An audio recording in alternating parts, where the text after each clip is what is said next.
Hello, my name is Kafui Dey. What's it like to train teachers on 3 continents? My guest will provide the answer shortly. But before I speak with him, just a quick reminder that if you haven't yet subscribed to this podcast, now is a good time to do it. Just hit the button, hit the notification bell, and when new content pops up, you'll be the first to know. My guest is an educator, a columnist, an author, and a lot more. So Anis Haffar, really happy to see you, to have a chat with you. It's good to see you. Excellent. Let's start all the way from the very beginning. What are some of your very earliest memories of life? Okay, we're going to start with a gift that I brought you from Kuala Lumpur. Ooh, okay. Malaysia. Yeah, Thank you. you're most welcome. What did I do to deserve it? We've been in this thing for a A long long time. time. I thank you so much. You're most welcome. Yeah, I'll put it there. I'll treasure it with all Yeah, there you go. my heart. Good. Now to your earliest memories. My earliest memory was in Bantama, in Kumasi. Okay. I lived with my mother. It was about 1954, 1955.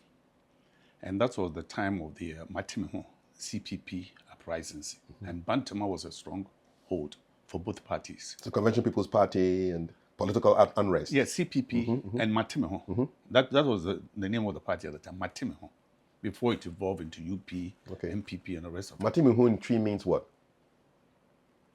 I've separated myself. Yeah, there you go. Okay. I've separated. I like that. Okay. I've separated myself. Matimeho. I've torn myself apart from the others. Who are these chaps? Well, Bafwa Koto, and I think he was Domo. Those people, as I remember, you know. But then it was hectic, and it was also very dangerous because people were fighting, you know, stabbing each other. They would throw soda bottles through people's windows and so on. And my mother got scared for my safety. He said, "Look, Anis, you're not going to stay here at Bantama." So I was shipped off to Obuasi, Tutuka, to live with my grandmother, and that's where I started class 1. So that's how I evolved from Bantama straight to Obuasi. I stayed with my grandmother in a place called Kobrafoso, and we lived in a compound house. And one day, my grandmother came crying to us. The owner wanted the 2 rooms back. We had rented 2 rooms there. So now we're forced to go and find our own accommodation. So we went further to Tutuka. It was almost a bush. There was somebody living there. And we built a mud house.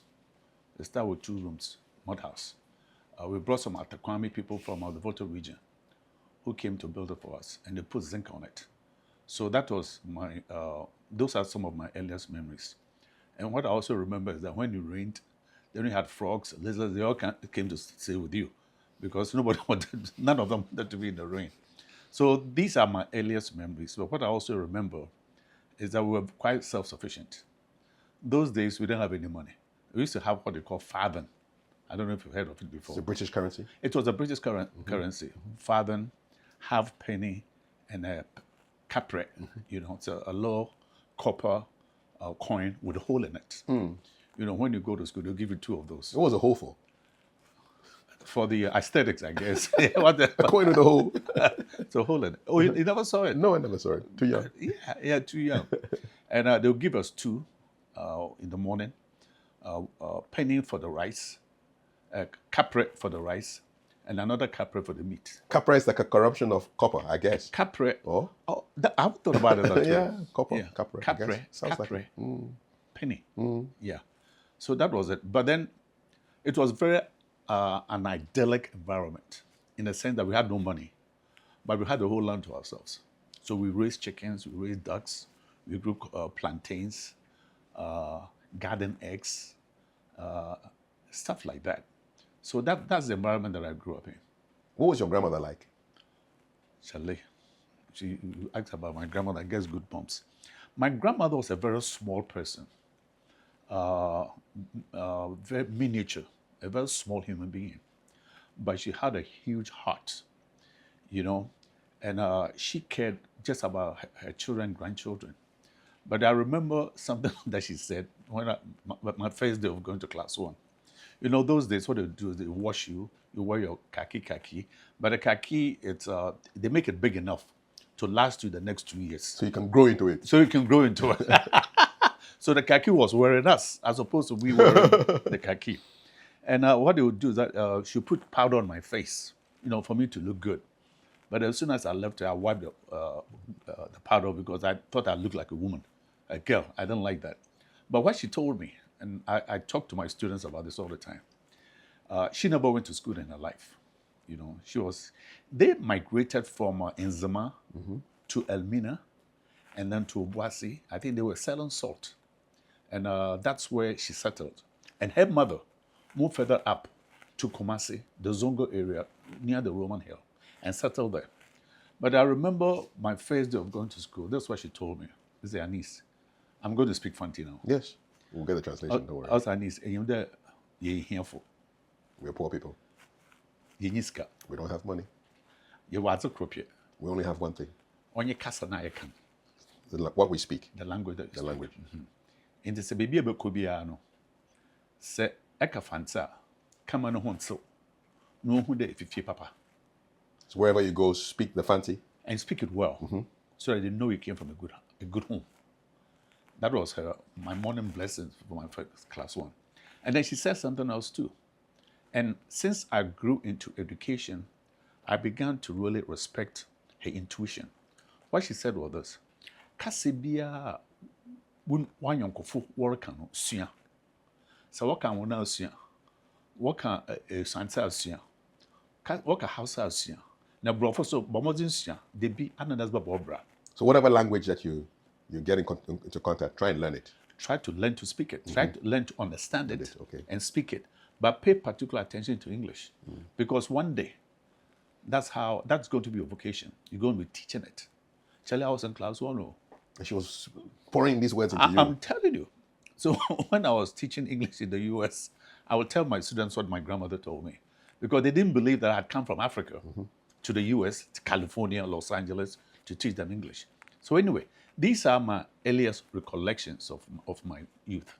Did you do that test where you had to use one hand to try and find the other ear on the other side to determine that you're old enough to go to class 1?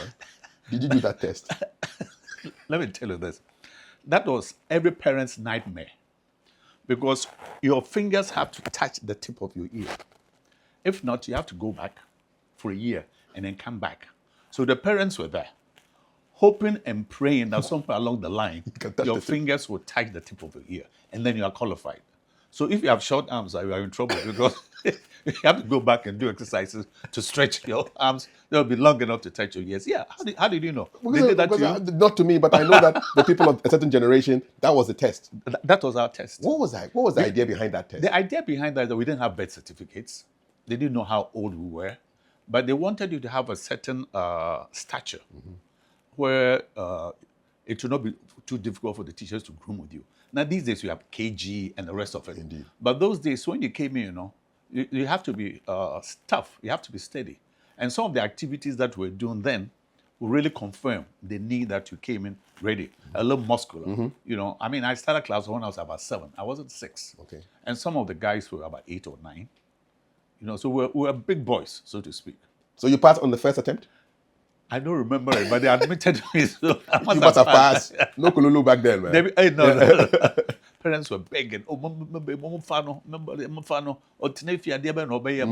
and so Nana, his fingers can't touch his ears.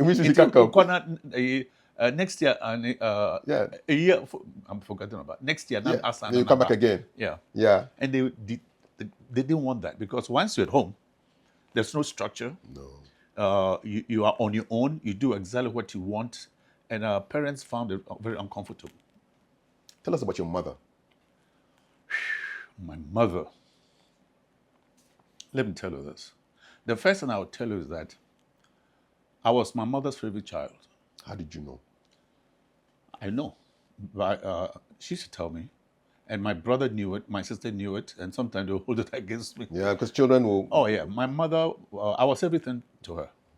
I remember growing up, she would tell me, Anis, mi bibi anyo, mi kunyo, mi nuenyo, mi benyo, mi yonkonyo, mi bibi anyo. You're my husband, you're my friend, you're my... Everything. Son, everything. And she took really particular care of me, But, my father's Lebanese, My parents separated when I was about 4.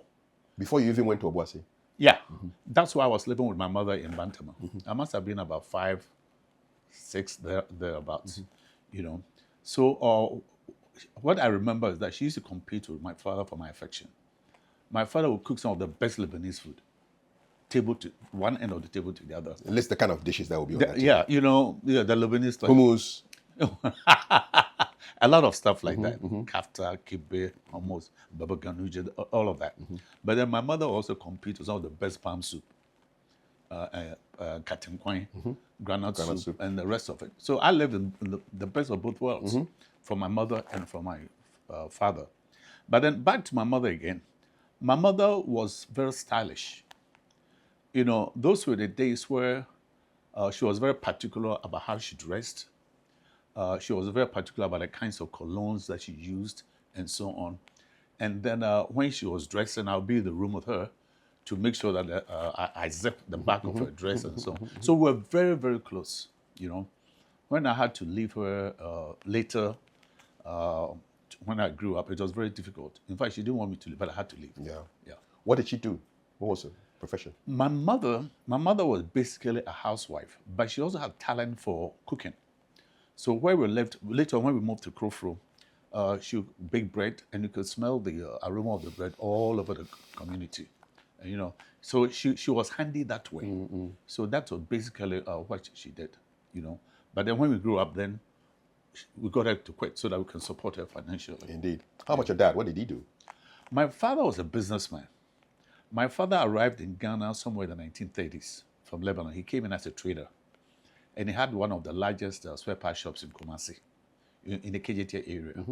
You know, so right from there, you know, many times when we talk about the culture of work, I feel very privileged in the sense that that's how my father raised me. I lived with my mother, but I worked with my father.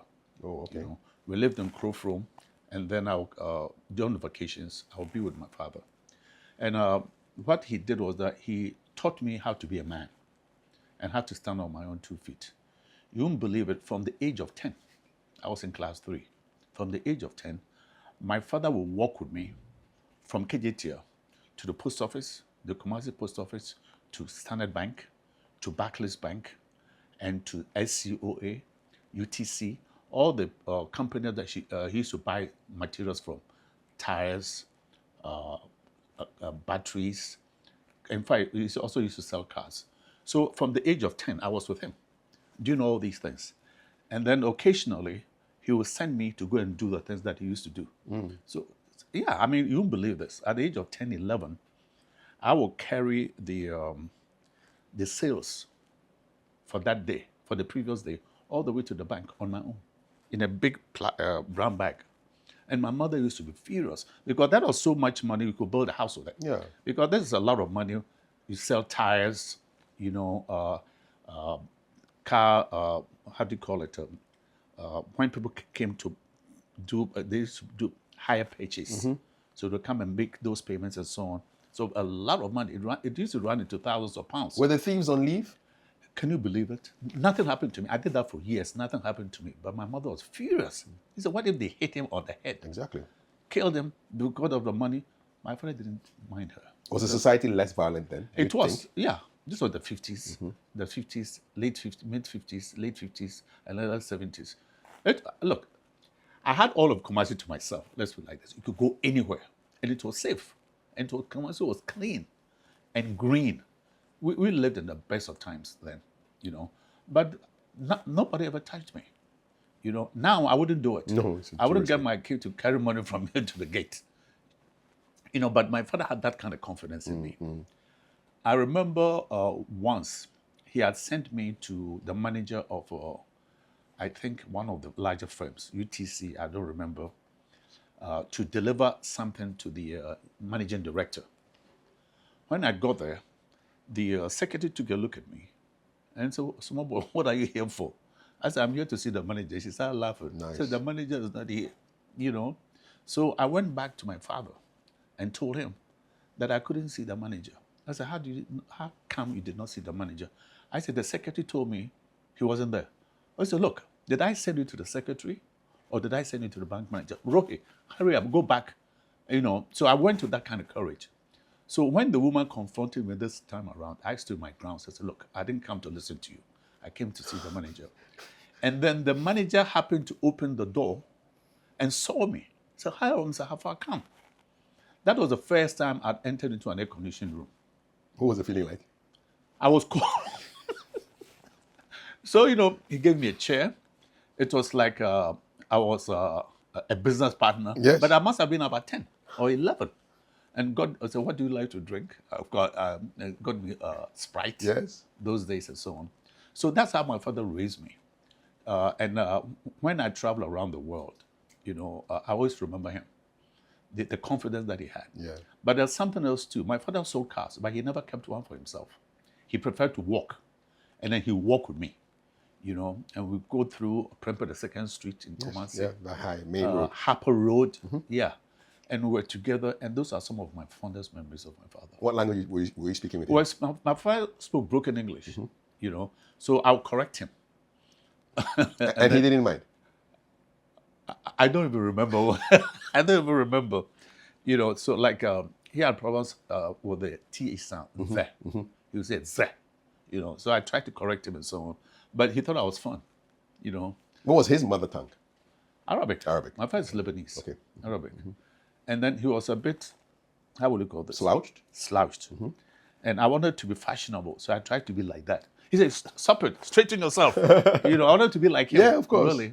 Like a role model for you. Yeah, that's it. He said, no, you can do what you can. I can be the role model for you, but your stature there, make sure that you are comported, you stand straight and so on. So those are some very fond memories of my father. What did you learn from your mom?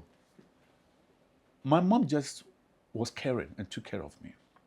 My mother made sure that I was well fed, and that she showed me a lot of affection.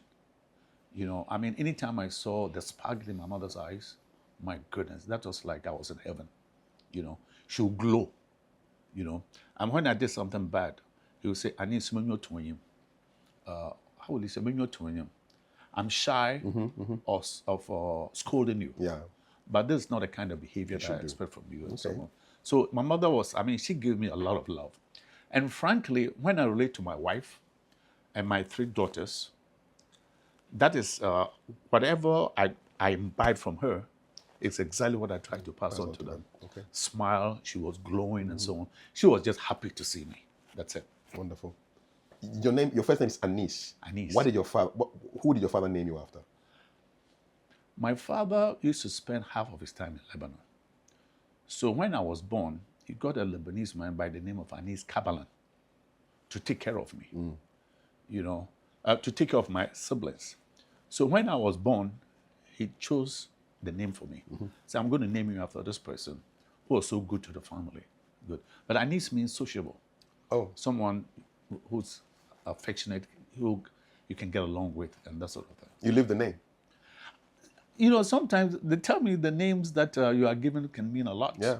Because it tends to mold your character in some way. I didn't know these dynamics, but now I do know. And for some reason, I think it's my character. How people get angry with other people? And people choose not to talk to some people? It's never happened to me in my life. I talk to everybody. I might get angry, but the relationship will still be there. So when people get so angry to a point where it develops hatred for another person, Charlie, I've never experienced it in my life, and I don't want to experience it. You have to beam with love and affection and a deep understanding of where others are coming from. And it's good for your own development, intellectual development, emotional development. I love the other person.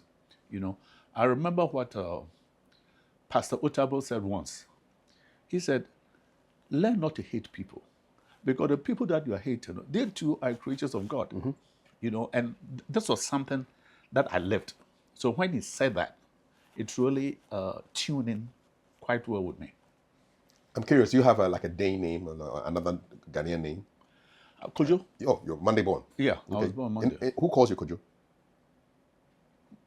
My classmates. Okay. Yeah, when we are on platform and so on. Because we tend to call Monday born. Yes. No, we send notices. Kojo Fusu Chion. And then Akwesifu will do the same thing. Kwame Fo will do the same thing. And so on. So mainly my classmates. You told us about your first day in primary school. Any other memories of primary school that stick out for you? Yeah, plenty of it. It was one room that was built by the Catholic Church, and at the time they called it St. John's. You know, I first started with St. Joseph's in Obuasi, Wawase.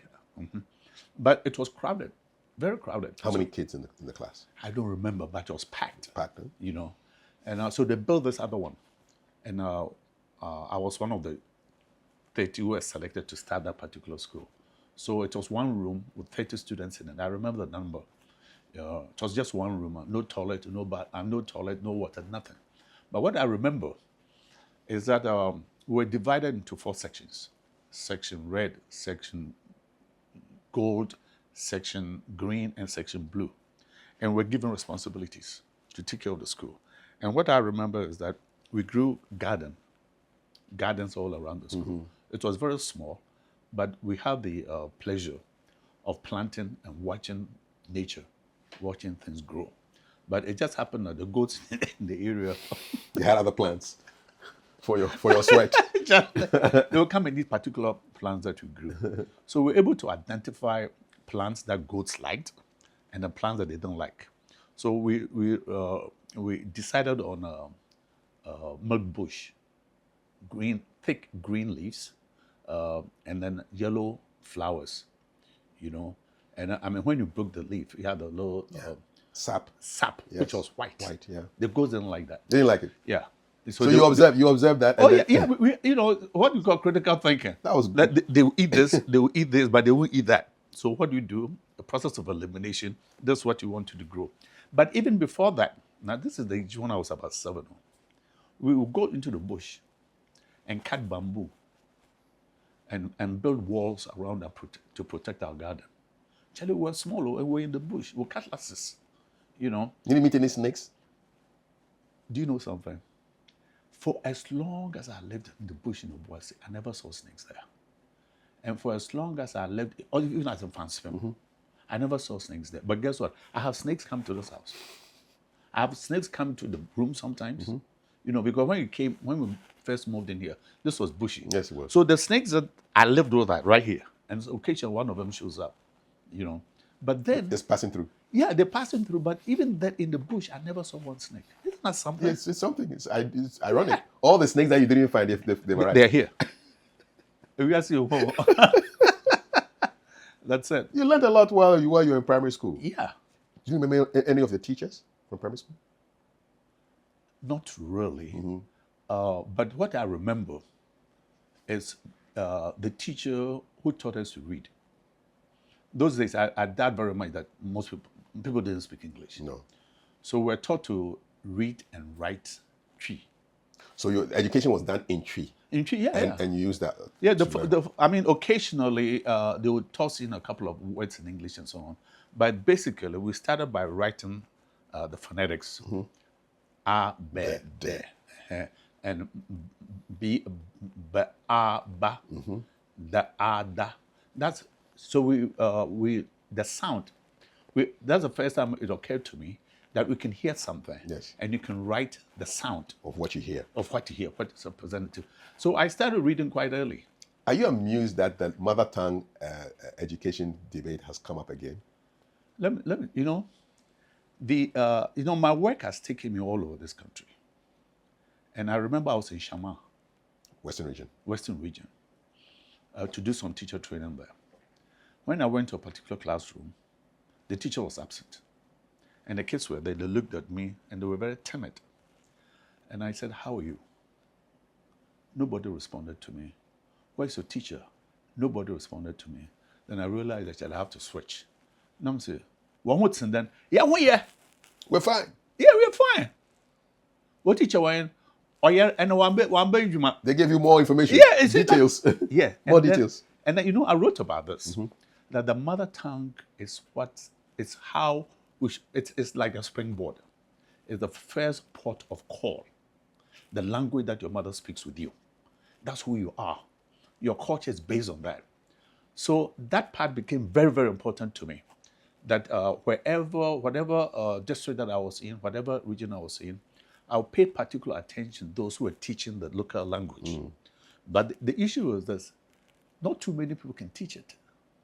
So wherever I've gone, I've made it a point to encourage the schools to find the right people who can teach the mother tongue in the area, the local language. It's very, very important. You know, I had to learn English. And I was speaking French with my mother, or my father, with my mother and my grandmother. My father wasn't that adept at the English language. So I made do with the local language, you know, and it built me well. And later on, you can transfer the methods of language acquisition in one particular language to another, you know. So when I was in class 3, you won't believe this, I could read them Quantabisa. It's all in Twi. Quantabisa was what, like a primer? Quantabisa was a newspaper. Okay. It was a newspaper like a Sunday Mirror. In Twi? Yeah, I could read it. And I could also read the evening news. Kwame Nkrumah was producing the evening news. That was in English. In English, and it came out in the evenings. And then where we lived at Amakom, I would assemble a lot of grown-ups who were illiterate, and I'll read the Quantabisa to them in Twi, and then read the evening news to them in English. And my mother was so proud of me because it's like it was a novelty, because we have a lot of uncles who hadn't gone to school. We had a lot of neighbors who hadn't gone to school. So more or less, I was a teacher in the area. Indeed. And I enjoyed it. You know, I was held in very high esteem. You know, that what I knew at the time mattered, because others wanted to benefit from the, if you want to call it a profession, the ability to read, explain things to them, and so on. And also, you know, I was also in a Catholic school. When I left Obuasi, I went to class 1. I went to class 3 in Kumasi, Roman Catholic Church there. It's called St. Peter's Middle School. They jumped me from class 1 to class 3, you know. And we were supposed to go to church on Sundays. And then there's something they call catechism. Yes. There's a little book that you have to memorize. The doctrine. Yeah. Charlie, you know, I never read it all.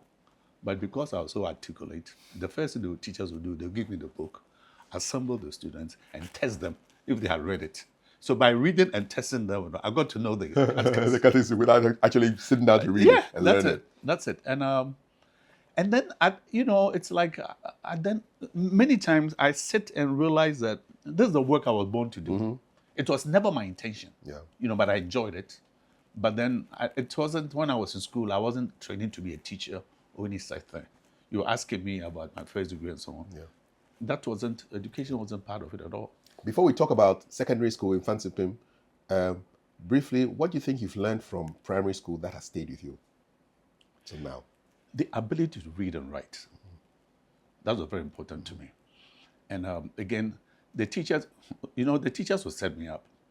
When I was in class 3, if someone in standard 1 couldn't pronounce a particular word, they would come and pull me out. Standard 1 would be like class 4. Class 4. Okay. Right. They would come and pull me out of my class and say, look, show these people how it's done. And it was embarrassing for me, because the fact that I knew it doesn't mean someone who's older than me is supposed to know. But they did that to me all the time till I left from France. And you were going to create enemies too, because seniors? Yeah, but, you know, but they loved me. Okay. You know, I think I was quite, how do you call it? I was lovable. You know, like Were you bullied? No, not really. I'm sure your complexion will be lighter than most people. Yeah, but I was very dark then. Oh, okay. What happened? Well, you walk in the sun. You walk in the sun from Krofrom. First, we stayed at Amakom. You walk in the sun from Krofrom, from Amakom to St. Peter's, and then you walk back. And then we moved to Krofrom. You walk there. Charlie, the last time I was in Kumasi, I tried to trace my steps. You did the walk? Charlie, I can't do it now. It was long, eh? Long. From Krofrom, you go to Mbrom, Ashanti New Town, through Kejetia. You climb up the hill to Roman Ridge. It's quite far. And you were doing this with your father? No. I was doing it by myself. Yes. When I was in elementary school. You know, what I was doing with my father was from Kejetia to Haffar Road. Okay, the business walks. The business walk. This was the school walk. School walk. Completely different. Completely Yeah. different. Yeah. How did you end up at Fansipim? You know, Secondary school. that's a good question. You know, my father built a house for us at Santasi. The house is right opposite to Opokuware, you know. So I got admission to Opokuware, but then my brother was in Fansipim. Cape Coast. Cape Coast. And he said, under those circumstances, are you going to go to The Pukwari. Pukwari? But then the enrollment had already been done. Then I knew Joe Appiah. Joe Appiah was a family friend. So I went to him, The politician. the politician. He lived at Mbro with Victor Usu. And all he did was to pick up a phone call and called him once and said, look, my son is coming. So 100 students had been selected. I was 101. So that's how I ended up in France. Was he an old boy? Joe Appiah? Yeah. Joe Appiah was a head boy and was very influential. In fact, he's written a book here, and there's a whole chapter devoted to Fanspe. So that's how I got to Fanspe. Otherwise, I would gone to Pukwari. But looking back, that's the best thing that happened to me.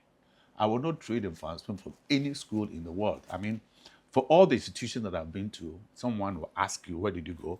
I went to Fanspe. What did Fanspe give you? Structure, typical secondary school. There's a time to go to bed. There's a time when the bell rings and you have to get up and have a shower, or have a bath, whatever. You have to go for the assembly, for the opening prayers or whatever you call it. Come back for breakfast, go back to your classrooms and so on. And there's the breaks and so on. That was a structure that I'd never seen before. And also that's where I learned to use a fork and knife. Okay. Describe the first time you tried to use a fork and knife. I don't remember. But you are more into the food With your than the hands. cutlery. Yeah. But then, of course, you had to abide by the school rules and so on. The etiquette of eating at the table with other people. You don't open your mouth to When you are eating. that sort of thing. Yeah. So that's what I learned from France, and also the structure. What was the bullying like? Was there bullying when you were as a But first year student? It was minimal. What kind of things they'll do? Pull your nose or something? Or smash your face, Like- something like okay, like a cat. something like that. Okay. Yes, but not to the fingernails. It was really, it's like you are being how do you call it? Introduced to the Initiated school. to the school. Initiated. That's the word I was looking for. But it wasn't a big deal. So it wasn't It wasn't a violent. big deal. No, it wasn't violent. And my best friends are from Fanspe. Until now, my best friends are from Fanspe. Because we used to have a bath together. So one bathroom, and we are all there. You develop that kind of closeness with each other. You know each other's strengths, their weaknesses. So we really grew up like brothers. Did you miss your mom? The first year, no, I did. That's nobody's actually. The first year I did, because my mother spoiled me, to be honest with you, and cooked well for me. The school food wasn't that good. Didn't compare to mommy's No, food. crack. But then, of course, we also had provisions, pepper, sardines, corned beef, milk, cornflakes. So, and then the yokagari, the woman who used to sell yokagari in the area, and wache in the mornings, But then on Saturdays, we go to town, because the Krabba market is not too far from us. We go and buy tateri with the beans and so on. Up to now, those are the best foods that I like. Yeah. In Fanspe trained your palate. If you want to put it that way, What were your favorite subjects in Fanspe? English literature and English language, and geography. Those were the only courses that I liked. Do you reckon you read any books back then that changed your life? Charlie, but they were bad books. So Woman of Rome, Lady Chatterley's Lover. Yeah. D.H. Lawrence. D.H. Lawrence. Yeah. Those are the books that I was reading. And I like the sex books. I was very curious about sex then. I wanted to know how relationships are formed and so on. But I could read it. I mean, at the age of 14, I could read these novels and understand. And it became a pastime. When people say they are bored, I can understand it. With books? I've never been bored in my life.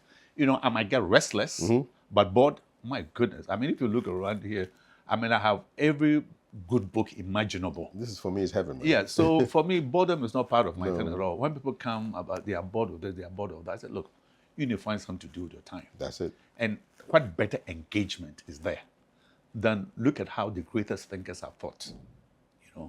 Who are these people? I like reading novels. But these days I like biographies. Because biographies and autobiographies are like novels to me. Indeed. So I'm not reading novels that much. I'm reading real life stories, I mean, if you read Nelson Mandela's life story, you read Kwame Nkrumah's life story. Yeah, like novels, man. You know, you read our own Joe Appiah and the rest of them. You realize that you are really in good company. Yes, indeed. And then you also want to you want to know how great people made it, like Malcolm X. How did he make it? Dr. King, how did he make it? Jesse Jackson, how did he make it? And so on, you know. So I'm not bored. I'm not bored. I can be here till midnight, you know.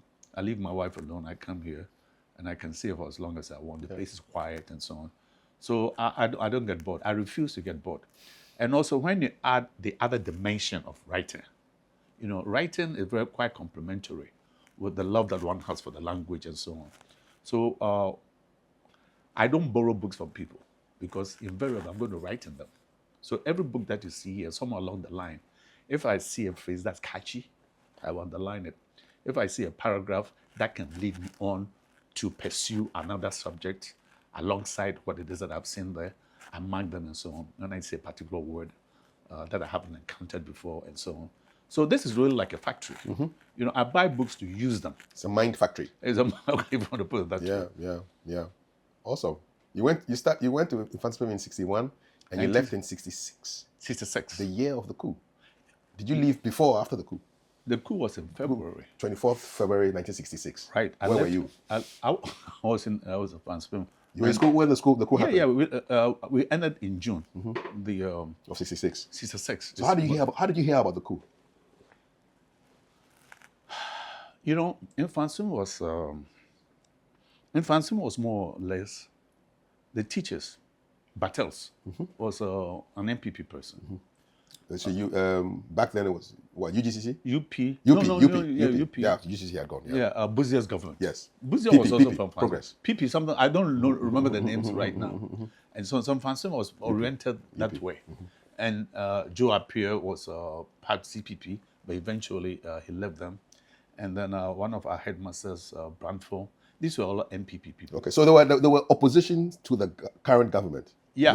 They were not CPP people. They were not CPP people, you know. And then I remember an occasion, you know, and Nkrumah used to send people to come and speak to us from Winneba. The Ideological Institute. He used to have the students that come to speak to us about the political map of Ghana, Africa, while how we've been so divided, why Africa needs to get together and so on. We didn't have that understanding at the time.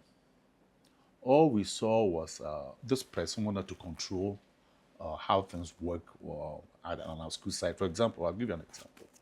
You remember the Young Pioneer movement? Good. They sent some Young Pioneer people to come and put a scarf. We had a Young Pioneer group. Inside the school? Inside the school, yeah. Were you a member? No, I wasn't a member. We had a drama club. We had a MCA. We had High Y, Volunteer Work Camp Association, and the Young Pioneers. So we were free to join whichever group that you wanted to. But Nkrumah sent people there to come to get the headmaster. His name was WGM Brantford, to wear the scarf openly in the assembly hall. And he had brought a whole bunch of party aficionados. Yes, aficionados. Yeah, there. And he refused. So look, I'm not going to be a party representative for you here. So he was sacked. Whoa. He was sacked and he was replaced. But I wrote about it in the book that I wrote, Infantsville, The Makers of a Great School. So Infantsville went through that system, and then eventually they brought Apukwa, who was CPP, and so on. But what happened is that, and then when the Buzia came, they removed him too. You know, so I wrote about my experience in Infantsville, where we have to really remove politics from the education, and how the schools are run and so on. But that was the evolution, you know. Now I don't think it's just a big deal there. Yeah, the politics has moved more to the universities now. Right. With TAME and TESCON and all those. Right. The groups there. Right. So the coup happens, but you're still in school, preparing to finish. I was in school. Okay. Did it affect your education in any way? Well, let me tell you, it gave us some freedom to maybe not attend classes. Or some of us, I was really rowdy myself. You were? I was rowdy, and I wasn't that attentive. You know, part of my growth was where, let me tell you, I was as I was evolving through the system, Infancy is an excellent school, but the Cambridge exams lend themselves to chew and pour, produce, and that sort of thing. And I did that for 3 years. After that, I got tired of it. I didn't like to memorize things. I've always liked to know what my personal opinions are. But then, of course, the Cambridge system does not allow that. Nobody cares about your opinions. Just pass the exam. Just pass the exam. There's a syllabus. We're going to treat this today. Tomorrow, we're going to treat that. Make sure that when the exams come, you can pass it. It didn't fit me at all. So I was a bit rebellious, but I could not articulate my how do you call it, my inability to grasp this chewing concept. I never liked it. So part of my training, when I do teacher training, the most important thing is what we call critical thinking skills. They are the lower level thinking skills where you memorize, you reproduce, you recall. None of your own ideas are in there and so on. And there's the upper level skills where you now have to begin to analyze, make analysis. You want to synthesize. Part of it means form your own opinions and then create things with your own thoughts. This is what is being incorporated into the education system now. I'm thinking a particular thought. How can I project that thought into a product that will make another person's life easier? How can I project that thought into a service that will make another person's life easier? How can I project that thought into a solution to societal problems? Those were missing in the Cambridge system, and I think they are still missing in the Cambridge system. So anytime I write, I take that into consideration. I take my own youth into consideration. What is it that I was deprived of, And then you look at our school system where it's just repetition of information all the way through the university level. Look, we spent 3 years in lower primary, 3 years in upper primary, that's 6. We spent 3 years in JHS, that's 9. We spent 3 years in senior high school, that is 12. And then 4 years of a university. 16. 16, a person, 12. Yes, 12 up to SHS. Okay, so total is what? And then if you add university, that's 16. And all you're doing is just memorize things and listen to lectures. So in other words, from the age of class 1 to university, you're about 20, 22. You've never worked in your life. Charlie, it's the most dangerous thing that any country can do to its people. Because you have to learn to work right from the beginning. And the Japanese are good at that. How do they work their system out? Their system, when you're in class 1, you are the one who mops the floor. Their elementary school kids are in the kitchen, they're cooking. As part of the curriculum. Here, what we have is a syllabus. Syllabus is what tells you that we're going to study and what you have to prepare yourself for to pass an examination, like WAEC, or BCE, or what's the other one? BCE WASI. And WASI, But there's limitations there, in a sense that it's all theoretical. The abstractions are too much. But that's a syllabus. A curriculum is different. People talk about a curriculum, but I don't think a lot of people have an idea what a curriculum is. A curriculum will say that, having studied this, having studied that, what are you going to do with it? So you must have some output. Output. And it has to also change your behavior. How has it affected the Japanese? Look at them now. Look at them. And the Chinese are doing the same thing. Part of what I do now, I'm a country partner for a group in Singapore called SIMC, SIMCC. And we do international competitions, Charlie, when you see how they are raising their young people, they don't want, here, when the results came, we said 50% have failed or something. But 50%, it translates into numbers. So I'm not looking at the failure in terms of numbers. I'm looking at failures in terms of human faces. There's Kofi is in there, Kwame is in there, Paul is in there, James is in there, Kwabena is in there. These are human beings that we are failing on a large scale in this country. And that should really raise our antennas that there's something that we're doing that's wrong. Every student has to pass. So these are the new dynamics that are coming into the system that we need to pay attention to. It's not enough to say, even if 10% of the people fail, it's not good.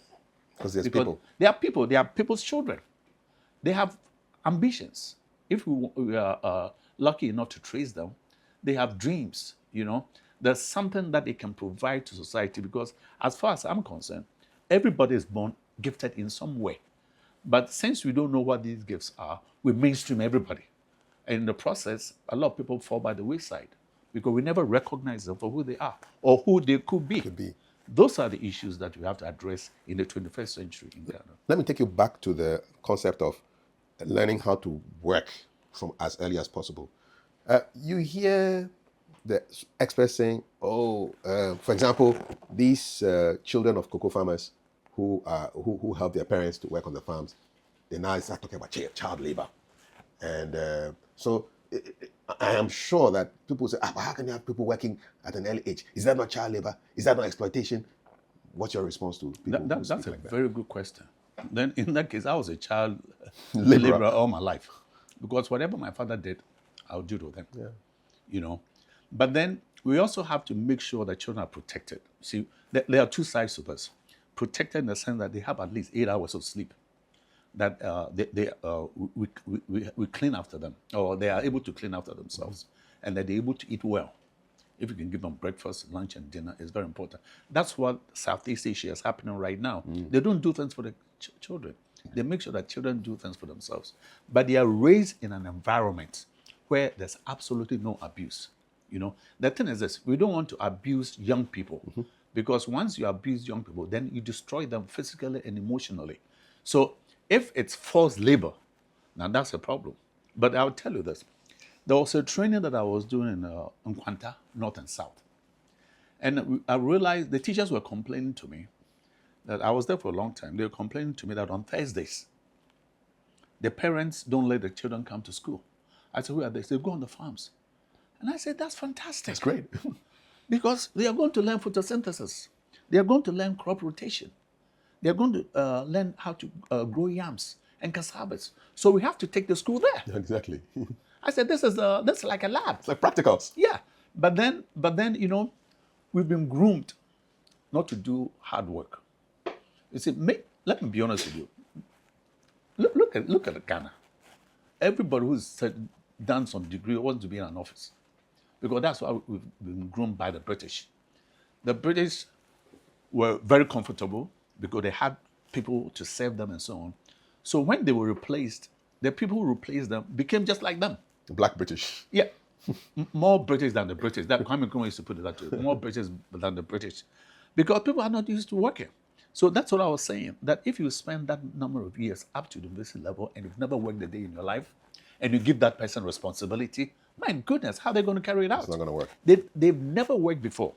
There's another program that I was doing with Fred Swanica. They have ALX here. And I was invited to go and speak to them. And they were complaining to me that they find it very difficult to find jobs because as soon as you put in the application, they want to know what experience that you brought on board. And I'm saying, Mr. Think about this. Here you are, 20, 22, 23. You've never had experience before. I said, I would employ you because I want to know what value you can add to me. So what I'm saying is this. When I was at university, my father was retired. My mother couldn't support him because she didn't have the money. So guess what? I was vacuuming floors in the hotels to raise enough money to pay my school fees. And then sometimes I'll go and sell newspapers, you know, from 2 to 3, and then you go to sleep a little bit and you get up. And other times where I'm driving trucks and that sort of thing. So if you were to ask me, what kind of experience do I have? I said, these are my experiences. Yes, you've done it. But the most important thing is this. It doesn't matter what work you do. You increase your emotional quotient. You begin to understand what life is all about. You begin to learn how to stand on your own 2 feet. And you begin to learn how to relate to other people because you are in an employment situation. So when the question comes up, what experience do you have or no? We are taking all that into consideration. Exactly so. Have you worked before? Are you able to get up in the morning, even when it's raining? Are you able to get up in the morning when you don't feel like it? We're looking for the attitude. And these are the attitudes that have to be imbibed in the school system. And we have to start early. That's what I'm telling you. Start from elementary school. In case you just joined us, we're having a conversation. I'm having a conversation with Mr. Haffar. He's an educator, he's a columnist, author, lots of experience from his life. And if you haven't yet subscribed, please do so right now. So 66, the year of the coup, you finish secondary school, and then you go to America a couple of years after. So between 66 and going to America, what did you do? let me tell you this. The best thing that happened to me, my father's a businessman. And my father used to work with my father's bank was Standard Bank. And for some reason, they found work for me there. So I worked with Standard Bank for about 2 years. The place you were sending deposits to when you were 10? Charlie. You see how life evolves? Yeah.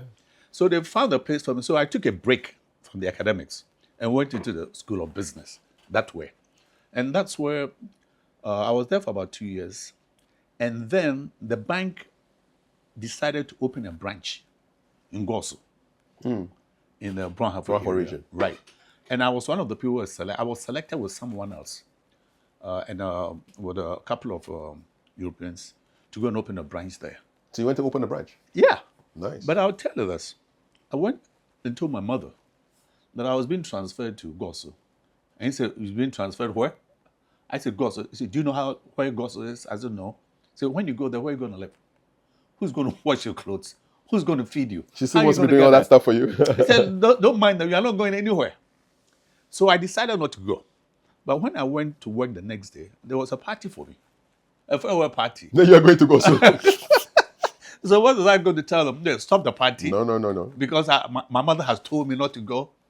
Look, so I went home and told my mother, "Look, I'm going." My mother looked at me and said, you're a man now. I mean, I'm getting good bumps now. Say, "You're not a boy anymore. You're a man now, and I'm so proud of you." Was she testing you or what? I don't know. Charlie, I don't know. But I could have said no. He said, "Look, you will never be the same again." Now, this is what happened. We opened the branch, and I was there for 16 weeks. And Charlie, I used to come to Kumasi almost every weekend because Gosu is a village at the time, But then I would travel from Kumasi to Tepa, and then Bichim to Hwidim. Yeah, no more half areas. Right, but Hwidim to Gosu was 11 miles a pair. But Charlie, the road, my goodness. I mean, when it's a rainy season, only trucks with big tires could go there. And these were the trucks that carried gasoline for main timbers and so on. So the drivers would drop you at Hwidim, and then I would sleep on the bench in front of a police station. At Hwidim? At Hwidim. General Kutu Achampon's hometown. Is that where? Hwidim. I wish I knew that. I've got to say, Charlie. I used to sleep here. And then, the police were very nice to me. They give me a bench in front of the police station, but it's right by the side of the road. So we have to get up every so often to see if there's a vehicle that's coming this way. And the only vehicles that are coming that way are the trucks that are carrying gasoline. So what they'll do, the front is invariably, the driver has his wife and child there. So they'll put you in the back. So here you are. These are the money trucks. So you put one foot on one drum, another foot on one drum, and balance your way for 11 miles all the way there. Smelling the gasoline all the way through. Yeah, that's exactly what it was. And I do that almost every weekend because I would go to Kumasi no matter what. I got bored. One day, I got there and the manager said, "There's a letter for you." Charlie, I thought I'd been sacked because sometimes I'll be late to come back. To come back because the bank starts at 8 and so I get there by 9. So I got scared. I thought I was going to be fired. I opened the letter. I said, "Charlie, you've been promoted to the head office." Where? In Accra? High Street. Standard Bank had just opened that branch, that head office. Yeah, on the high street there. On the high street, that one, it had just been finished. So they got me into a department called Organization and Methods, O&M, And my office was right next door to the executive director. It's never happened before, So my mother told me, "See what happens," and that's the first time I got on a plane, because they got me a plane ticket from Kumasi to Accra. Ghana Airways? I don't even know what it was. Sure. We had domestic flights back then. That was the first time I got on a plane. What was it like? It was nice. I was flying. You were not scared? Look, I don't remember that. I mean, I was very adventurous. I used to, Wow, they got you a plane ticket to come to Accra? Yeah. With allowances and so on. It's never happened to me before. But then I had this guy who really liked me. He was head of the department. He was the one that I worked with when we opened the branch.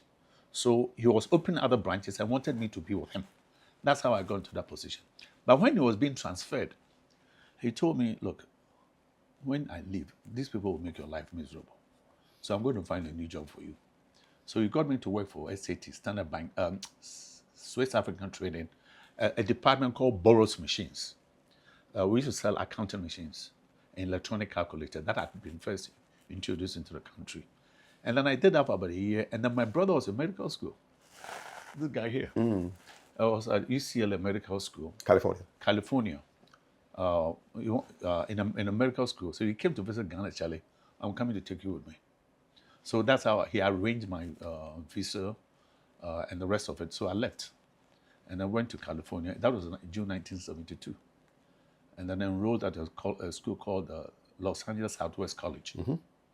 And then from there, I left. I was there for a year. And I went to my first university, California State Polytechnic University in Pomona. And then back to California State University, where I got my first degree in business. Let's talk about culture shock. What shocked you when you landed in America? It was huge. And what I really liked is, my brother liked jazz. So he had introduced me to jazz. In Ghana, in Kumasi, Bompata, Fandinu Town, that's all the music that we used to listen to. You were listening to jazz in Kumasi? Yeah, they call it Jazz Hour. It was an American program. Okay, on radio. On radio. No, VOA. VOA. Voice of America. That's the one. Voice of America, that's the one. Jazz Hour. Yeah. Willis Canova was the host. Ambole was listening to the same show. Yes. He actually met the host later on. Can you believe it? I wish I had met the host. Yeah. Jazz Hour. We're listening to Duke Ellington.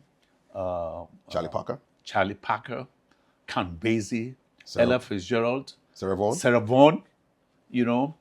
And all these others. So California was the show business capital. I enjoyed myself. And then in the summer, once I drove from Los Angeles to New York. That's a coast to coast. Yeah, 3,000 miles. It took me 6 days. So I was really there to enjoy myself. How were you? Where were you sleeping? Hotels. Okay.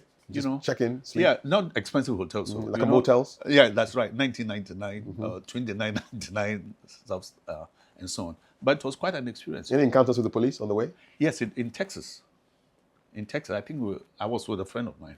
We were speeding. And they caught us in Texas and gave us a ticket. The highway patrol. It was scary because we were in the middle of nowhere, But the guy just stopped us, said, "You're overfeeding."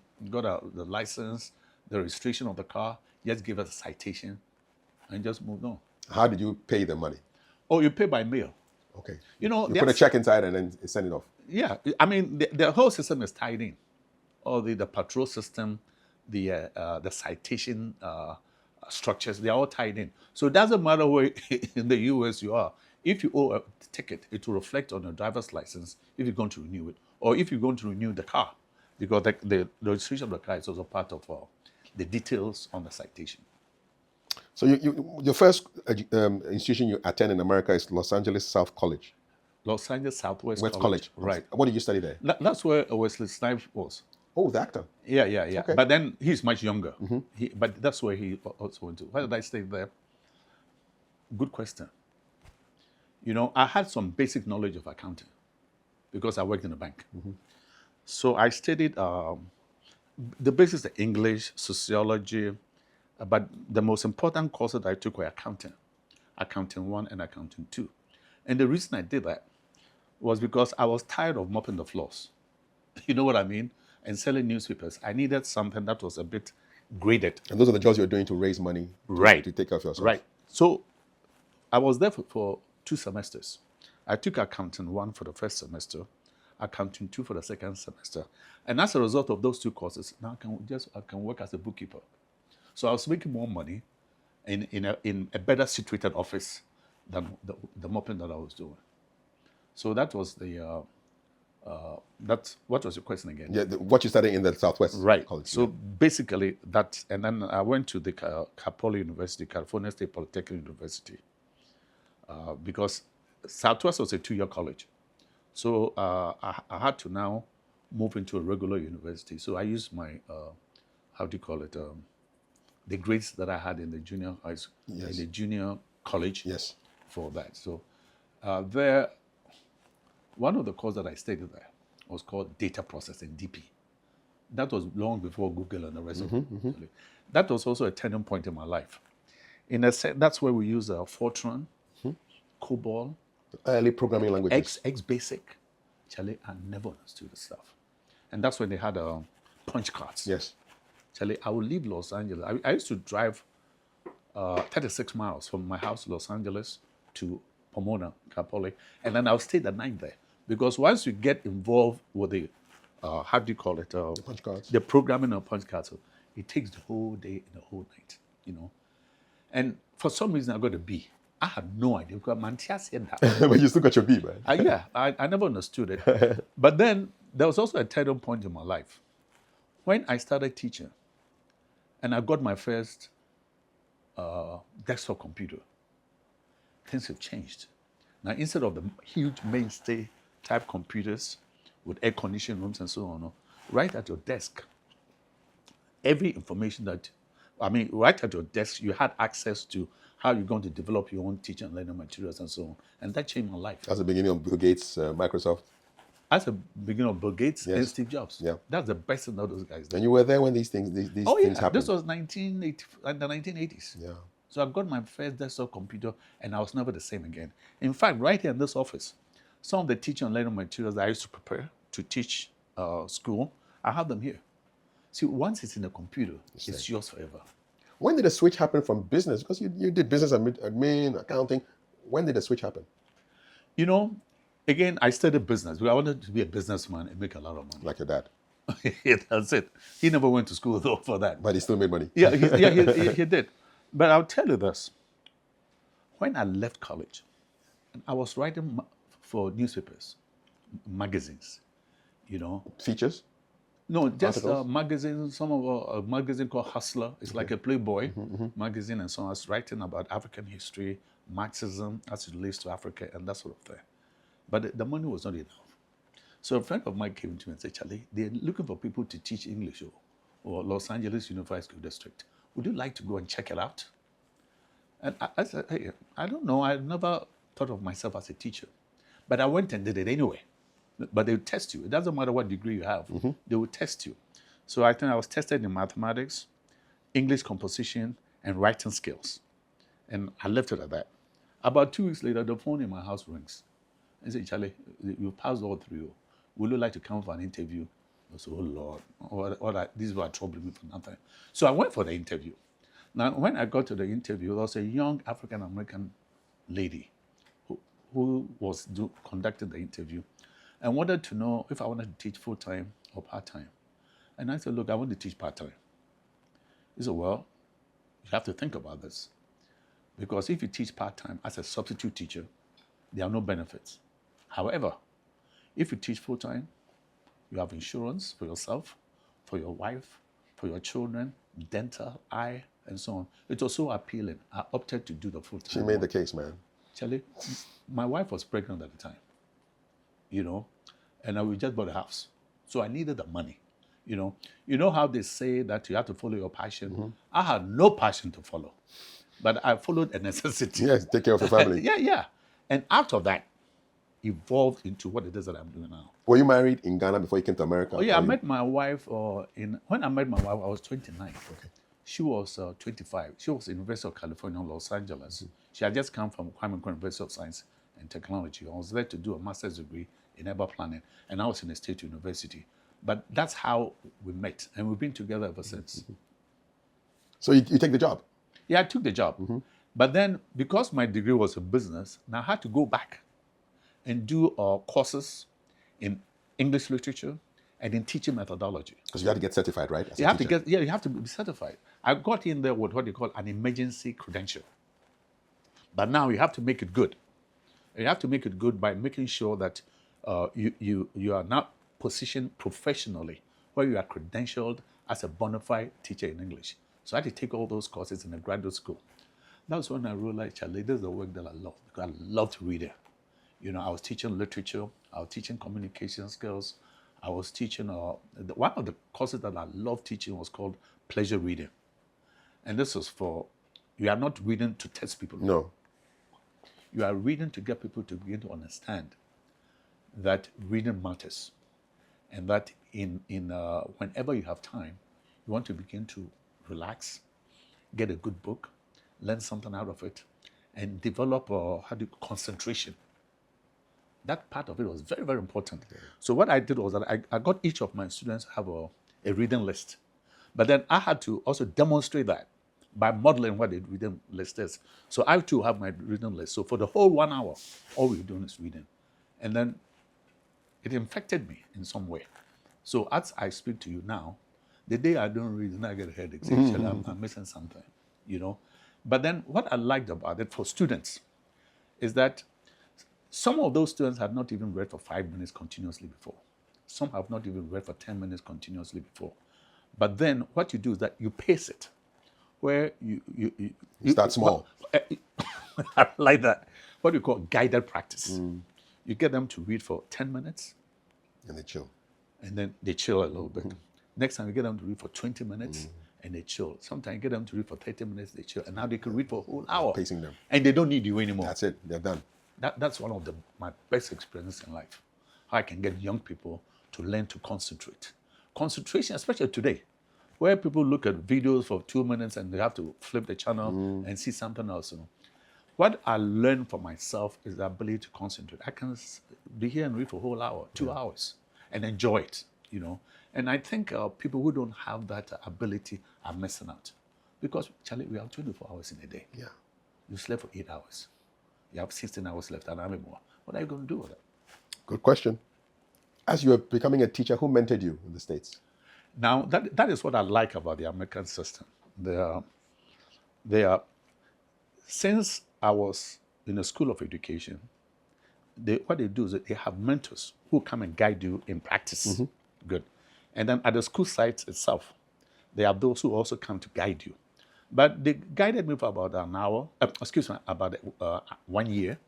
After that, I took off. They leave you on your own. Because I realized that what I love about teaching is that there are so many ways to do it. But the most important thing is that you have to love people. There's no way you can teach people that you don't love. You have to love them from the depth of your heart and begin to understand that you want to make a difference in this person's life. And once they feel it, that you are there for them, you know, because some of the neighborhoods are rough, you know, you have no idea where they're coming from. You don't know if they are in abusive families and that sort of thing. But once they begin to see that you love them, then they open up wholeheartedly to you. So I think that was a gift that I had. So I was quite successful in teaching. But then the other thing is this. Because I now had my computer, I was teaching English in a computer lab. The computer lab had been introduced for the first time. And the teachers were very, I don't want to use the scared, what's the word? Apprehensive? Very apprehensive. I need you. I need you too. They're very apprehensive. So they'll come to me and say, Haffar, I'm not going to use my slot. You want to use it? So I was teaching English in a computer lab, and it worked fantastic. Because once you have a student's work on the screen, then you can begin to look at subject-verb agreements. You can look at spellings. It's all on the screen. It's all on a piece of paper where now you have to mark it with red ink or whatever. It's all there. So you go from student to student. It's like playing chess. Who are these kids that you were teaching? I mean, you learned English as a second language in Ghana, and then you come to America and you are teaching who? I was teaching junior high school and senior high school. American kids? Yeah, American kids, you know. But then, to make more money, I would teach up to 3. And then in the evenings, I would teach from 6:30 to 9:30. English as second language. And that was for immigrants. So you've come from America, from a different country, you don't speak the language, and you have to learn. They come from China, they come from Korea, they come from Mexico, they come from Panama. Just name it. If I have pictures of them. And that's where my experience, having acquired the English language from the point of view of a non-native speaker. Yeah, second language. So I can identify with exactly. Them. And it was quite successful. What did teaching reveal to you about children? Or what does teaching reveal to you about children? What it does is that, let me tell you this, teaching disciplines you, that you have to be a good human being. That's number one. And that you can't lie. Because if you lie once or you exaggerate once, they don't trust you anymore. So a lot of the books that I have here is how to be a good teacher. But at the end of the day, is how do you become a good human being? So good person first. Oh, yeah. Because people have to trust you. You have to trust your teacher. And you also have to begin to love yourself and love others. You have to love yourself and extend that same love to the other human being. And then you click. So that's some of the best that ever happened to me as a teacher. And there's no profession that I'd rather be involved in than being teaching. What was the difference between American students and Ghanaian students? Okay, good question. American students are very assertive. And if you are not teaching the right way, they'll tell you. They'll take you straight in your face. What would they say? It's like, So is it the only method that you know? They'll tell you. try that in Ghana. Is it the same? I'm saying, we did that yesterday. We're going to do the same thing again today. I laugh because I'm just imagining a Ghanaian student asking Mr. Bonsu. Let me drink before I laugh. I said, Mr. Monza, baby, how? Mr. Bonsu, is this only? I'm not here. I'm not answering that. Yeah, so what it does is that it also opens your mind to that you need to have a variety. Were you shocked when it happened to you for the first time? Well, it was gradual. It was gradual. I mean, it didn't just happen one day. Let me tell you this. I was coordinating a program called the Gifted Program for the school that I was teaching, called the GATE program. My establishment here is called the GATE Institute. Where the GATE stands for? Gifted and Talented Education. Good. And these are young people who are so bright that you can't have a textbook and say that today we are going to look at chapter 1. Tomorrow we're going to look at chapter 2. The next we're going to look at chapter 3. Because these gifted students will read the whole book in one day. So they are not waiting for you to take them through the rudiments. They are gifted now. So now what you have to do is learn to differentiate. That's where you begin to look at, who is it that I'm teaching? How am I going to prepare them for tomorrow? Because this thing that we did today, they already know. That's where the computers came in. When I got my first desktop, because I can now develop teaching and learning materials that will be challenging enough to get them to settle for a whole hour. And that changed my life, you know. And you coordinated this gifted and talented education for about 10 years? 84 to 94? No, when I became a senior, I think about 6 years. The first 4 years, then I was trying to find my own way. Yeah. But after that... But you were still part of the program? Yeah. Yeah. But then, one of the best things that happened to me is when I was inducted into the program. And that's when the level of training that was done by the state of California.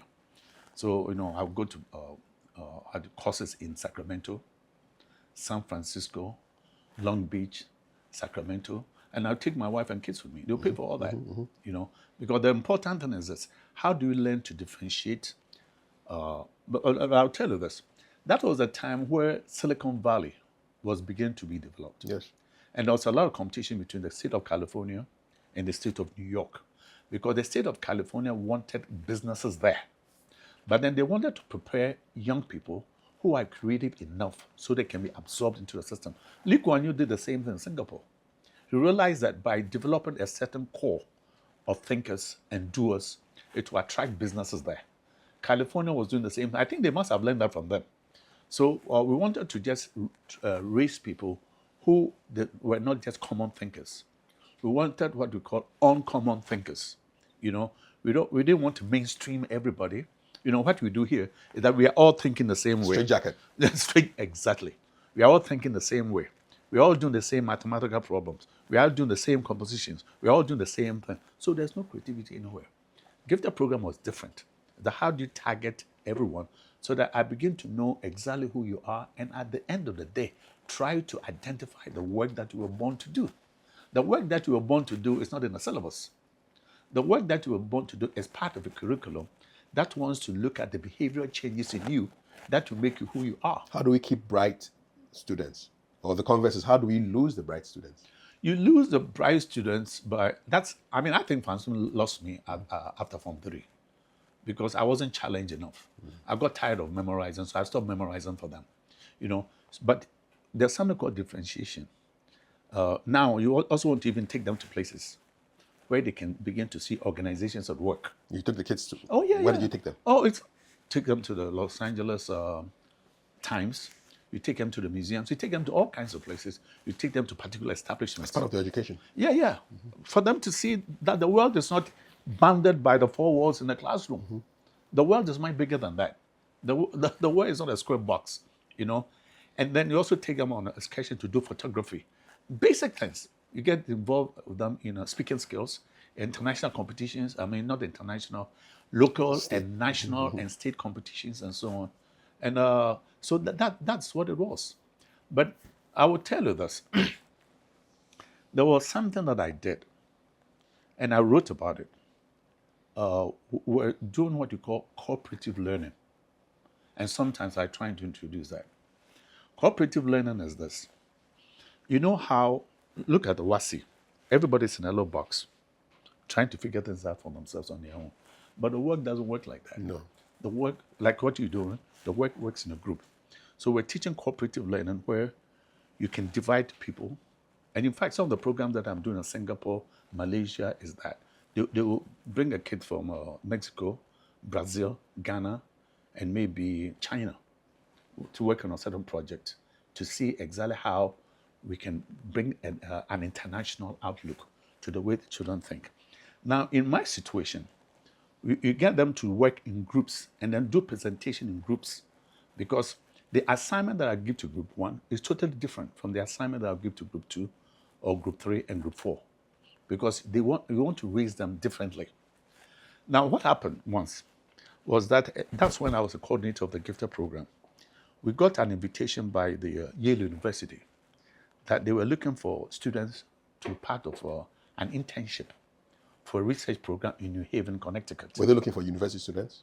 Or this is high school students? This high school students. So secondary school, SHS. But then, that is your entree. They can even give you a scholarship, depending on how you perform. So they were in the Los Angeles County, and they were looking for particular kinds of minds. So the first day, I was scared, because what if I feature these kids and they fail? And I didn't want to do it, but I told them about it. The next day, one of them said, "Sir, you said there was going to be an international program." So yeah, now I remember. They forced me to get them to participate. So what I did was that I presented their names to the Yale University staff that were coordinating this particular program. And I didn't think much of it. About 2 weeks later, they sent the exams to me. There were 2 types of exams. In fact, I've written about it in my book. I'll give one to you. They have an essay type question and another one. That was diagnostic. When you say diagnostic, what do you mean? It means it's something I've never seen before. Okay. And the kids themselves haven't seen before. So the essay questions are straightforward because we've been doing that in the classroom. But diagnostic is like, they are puzzles. They are type of puzzles, analytical kind of thinking. So you have to figure it out. You have to figure things out. Things I haven't even seen myself. In fact, now I can't even identify it for you properly. But then what I did was this. I got scared. So, my goodness, what is it that I've done? Because I've never taught the kids the other one before. But then what I did was that we started with the essay questions where you do separately. After that, I got them to groups and passed on the diagnostic questions to them as a group. So when you work in group, you are having discussions with each other. Yeah. What are you supposed to do with this? What does this mean? What's your opinion? How can you do this? It's a cooperative kind of venture. And I was watching from the side of my eyes. So I hope these kids understand what it is they're doing, because I didn't understand it. You see, that's what gave me the strength to do some of the things that I'm doing. That you cannot underestimate. You can never, ever underestimate the human being that you're teaching. Because the idea is that you want them to be better than you. You don't want them to be like you because you're already here. You want them to stand on your shoulders so they can see a bigger world. Now, when they were done, I'm getting goosebumps talking about this. When it was done, I put all the questions together, the answer questions together, and mailed it to Yale. 2 weeks later, I got a call from the principal's office that a representative from Yale wanted to speak to me, the coordinator. So I went there, and they said, "Mr. Haffar, it seems that your students cheated." And I said, "How did they cheat?" He said, "Some of them produced the same questions, the same answers." And I said, "Well, that's how we teach here. We work in groups." So what I did, they wanted to know exactly the method that I used. So now I had to explain it to them because they themselves hadn't seen it before. Mm-hmm. It seemed that way to me. And I said, "Well, this is California. We do things a little differently." And we have what we call cooperative learning. We have young people who work together. Because in real life, people work together. If you go to the bank, you have people who are working together. If you go to the insurance company, you have people who are working together. If you go to research departments, like what you're trying to do, they have people who work together. So that's how we set it up. So, okay, let me call you back. So she called me back and said, look, I have good news for you. I said, what good news is that? He said, look, we want to select only 8 students from the Los Angeles County. Your students did better than all of them. Shall we see this goosebumps? Yeah, I see. Shall we? We said, but guess what? We can't take all 8 from your school. But they're the best now. Yeah, but we can't do that. We have to spread it out because we have to go to Pacific Palisades. Other counties. They have to go to the other counties and so on. They can't do that. They have to go to Pasadena. They have to go to all But these. your kids were the absolute best. I said, but who are the 2 that you would choose? Who are your 2 best students? I said, look, they are all like my children. I can't choose for you. So look at their essay scores. So now they selected the best 2, and give them a scholarship to go for the summer internship in New Haven, Connecticut. That's how my wife and I went to visit them. That's a picture of one of them there, And it was quite revealing. That's the first time I saw Niagara Falls. And so because wherever I did with my family and so on. So what that tells me, never lose sight of the people that you're teaching. And never think that you'll always be better than they are. You want them to be better than you. Like I said earlier, you want them to stand on your shoulders so they can see a bigger world, so that they can perform in a world that was defined for them in a way that you would never see in your life. Because I'm 78, the kids I'm teaching are very young. By the time I'm gone, the world will be presented to them a lot differently. How are they going to perform? So these are some of the fire in the belly that I brought to this country in '96 to do the same thing here. I'm so inspired. But I also want to know, how do we replicate this here? Recently, I spoke to some young students, asking them, okay, so just casual conversation about how their day went in school. So who's been stressing you? And then they mentioned one teacher and says, I said, why is he stressing you? He says, he always insults us, that you're dumb, you can't do well. I'm surprised that you're here at this level. I mean, how do you speak to people with that kind of mindset? Charlie, I've been training teachers here since '96, and one of the biggest difficulties, because I remember when I was in class 1, and a teacher will ask, what is 3 times 3? And you say 6, and they insult you. This is TV, so I can't recite. I mean, the mind is wabong. Yeah, what they they tell you stuff like that. So what bon? So what's our bombio? Say aboni for no. Can you imagine? All the dumb people. You are the chief of the dumb chief people. of the dumb people. You know, a 6-year-old. Yeah, and then there's something called self-fulfilling prophecy in education. In other words, the child that you're abusing is looking up to you. So when you degrade them to that level, they believe you. Yes, I'm not dumb. So they go through if they are not strong-willed, they go through their lives feeling that subordinated to nature. But then, how does that work? So that's one of the first things that I do here in this country, that you might teach somebody a certain way now, but probably the method that you are teaching them does not match their aptitudes or how they learn. Mm-hmm. That's very difficult. So now, frankly, when I teach, we know what they call less is more. Tell me. I do what we call a guided practice. I show them what it is that I want them to do, and then I back off. Now they have to teach the class, because the more you teach, the more you learn the subject that you yourself are teaching, and that's from my own experience. So the student becomes a teacher. That's the idea. Mm. But then the benefit is that the kids learn more from each other than they learn from me. You see, as soon as they see the color of my beard and hair, it throws everything off. But if one of your own kind, your peer, the person that you eat with, the person that you work with, the person that you play with is doing these things, you can do it too. So the most important thing is that you want to begin to now look at what's exemplary among the population, so that they can emulate one another. And it works like magic. What I'm doing now is one of the easiest things for me now when I'm teaching. Because again, if I'm teaching, I teach critical thinking at the Archaic College of Medicine. I do what they call the guided practice for the first 2 sessions. The rest of it's all learner-centered. That's it. Yeah. So what you do is that you are watching young people develop right before your eyes. How does that make you feel? Magic. Oh, you're asking all the right questions. We are going to body. It's like magic. So wow, because they come from the secondary schools and they've never been that empowered before.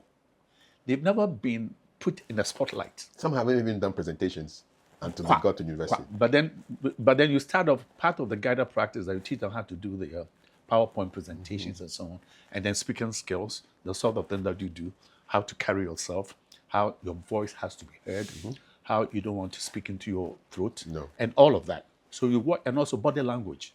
You know, you're not picking your nose or scratching your ears or your armpits and so on. When people become nervous, we do also they do everything, without even knowing. Without even knowing. Until you watch the video. So I get them to watch videos of themselves. Exactly. And then they will fix their own. That's it. Mark yourself. Yeah, mark yourself. I like that. I like that. And it works. Wow. You got to America in the summer of 72? Yeah, you remember. And you left when? I got to America June 19. Okay. 1972. And I left June 19, 1995. The exact date? It's like magic. 1995? 19, yeah. 23 years? I was there for 23 years. Did you ever come back to Ghana while you were there? Oh, yeah, I did. Okay. I did. Come see mommy? Yeah. My mother, that's one of the key things, you know. My mother told my brother, look, you took him to America and bring him back because I want to see him, you know.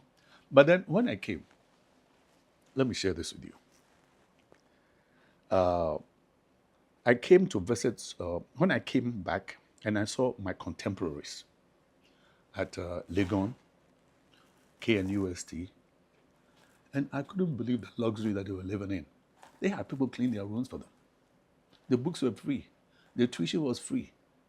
Sometimes they even have money for beer. And I'm saying, hey, you guys are lucky, because I had to work my buns off. You know, vacuum floors, you know, selling newspapers, delivering materials on trucks and so on, because you have to make money to pay your school fees. Exactly. So I say, hey, how are we raising our people in this country? And then you get a degree, you've never worked before. I've never seen anything like that. You know, of course, you also want to understand that those who were in I was in a state university. Those who were in the private schools or rich parents or huge scholarships, and they went through all that. But then when you look at a country like Ghana, a developing country, we want to raise our people a little differently. We want them to develop the work habits, you know, so that, like I said earlier, so that in an interview situation, let's say you haven't worked before, but at least you've worked before, you have a relationship in a working situation and so on. So the world of work, and particularly we are talking about it all the time. I should say. That the world of work has to be part of the curriculum. Now, what I tried to explain yesterday when there's another TV program here, was that there's a difference between the syllabus and the curriculum. The syllabus is a series of, I think we talked about a series of topics that have to be covered in the course of a term and so on. A curriculum is different.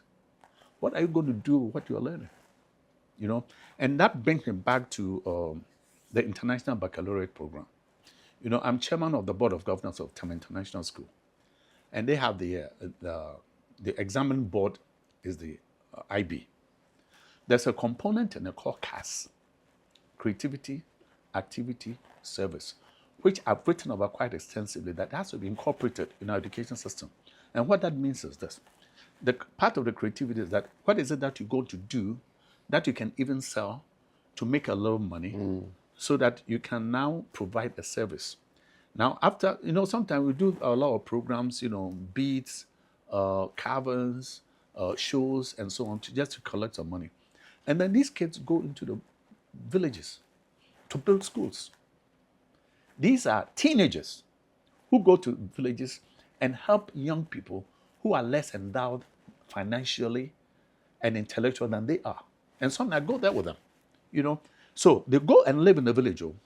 So they buy cement, they buy stones, they buy sand, they live there, they learn to cook there, they mix the cement, the stones, and they build schools.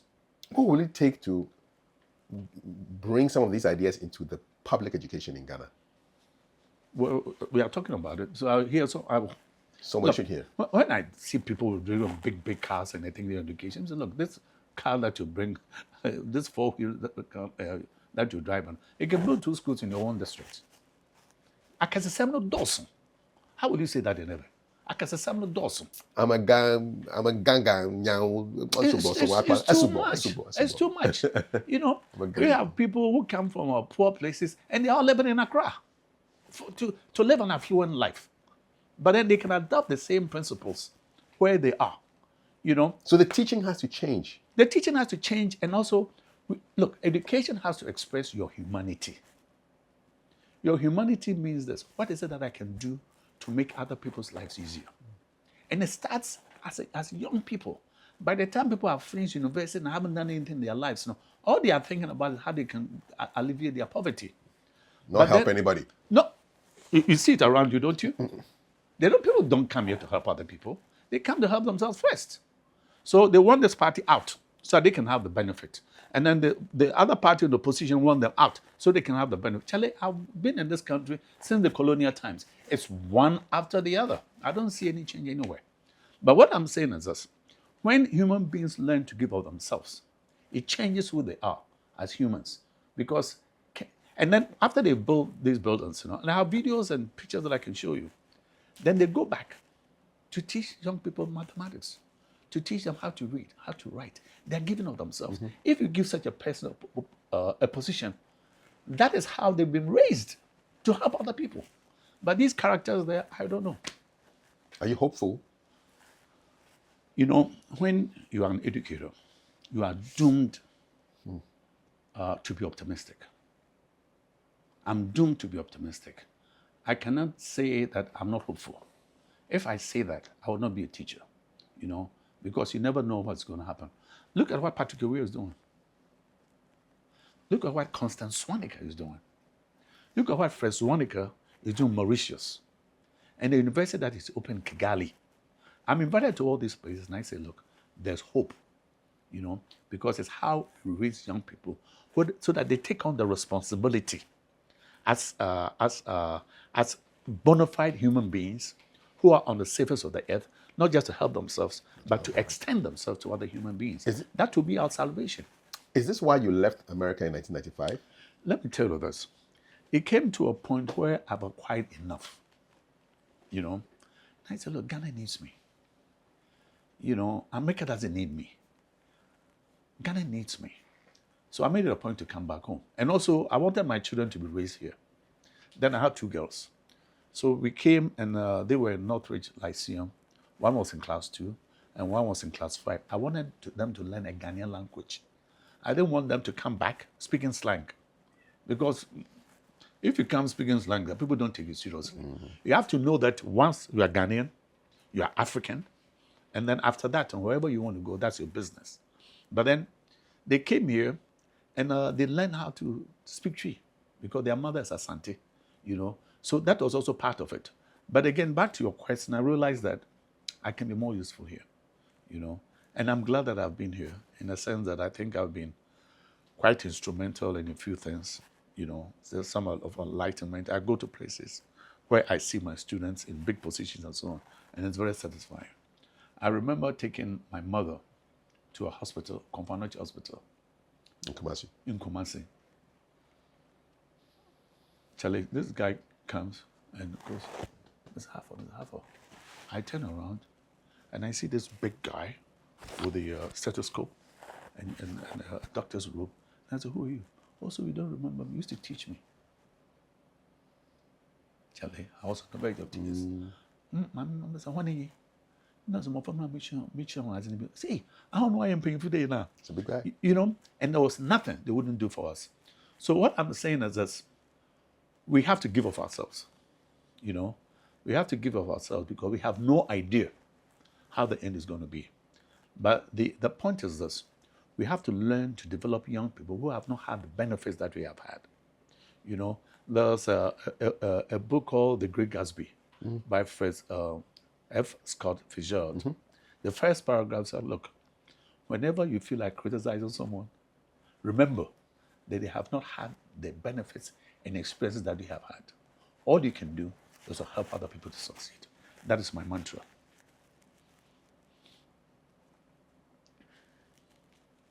You are not just a teacher, but a writer as well. You've had your column, Education Matters, now you've written over 500 pieces. Yeah. How is that going? You know, I took a little break because now I've been doing some work in the Far East. You know, programs that I was doing in Bali, Indonesia, Kuala Lumpur, what's Kuala Lumpur? It's Malaysia. Malaysia, Turkey, Istanbul, and also Singapore. What are you doing there in those parts of the world? We take young people for competitions, you know. So I'm one of the country managers for Ghana. So that's really taken a lot of my time, you know, because we have to prepare a certain number of kids here and so on. What kind of competitions are they taking part in? They are competition mathematics, science, robotics, and all of that at the international level, you know. So now that's taking part of my time. Though. But now in January, I'm going to start again because I had to take time off to get these other experiences. So now I'm going to begin to write about them again. How are the kids, Ghanaian kids, comparing with the kids around the world? When you raise them, let me tell you this. What I tell Ghanaian teachers, especially those who are abusing young people and so on, that look, I've taught all kinds of nationalities. The cognitive abilities of human beings are the same. The difference... Meaning that they think the same. Cognitive, your ability to think for yourself, the ability to do things with your thinking, the ability for you to have your own self-esteem, to develop aptitudes and that sort of thing. It's all the same. So all these negative comments like black sense and black thinking is just... What is black nonsense. thinking? No, it's almost degrading. It's like, oh, black, this is a black man thinking, that kind of stuff. Charlie, Wrong. I don't want to hear it. It's the environment in which you raise human beings. The environment is number one. If you we were discussing that yesterday. Look at the stressful conditions in which we impose on young people who are going to do these exams. It's called what they call a punitive assessment. If you fail, you are doomed. Can you imagine going to an exam room with that kind of feeling? You know? So what I'm saying, these are the things that I want us to be particular with. That the environment that you raise young people is very, very important. So Ghanaian kids are comparing and they win prizes, gold prizes and the rest of it. You know? So, but then, how do you raise? Look, when we are there, the children have buffet for breakfast, buffet for lunch, buffet for dinner. The toilets are clean. There's toilet paper. There's towels to wash your hands. How will you not succeed in that environment? Whether your color is blue or green, how would you not succeed in that environment? You know, and that's what, you know, I talk about inflection points in our education system. One is where Lee Kuan Yew was in Ghana during Nkrumah's time in 1964. Former Prime Minister of Singapore. Exactly.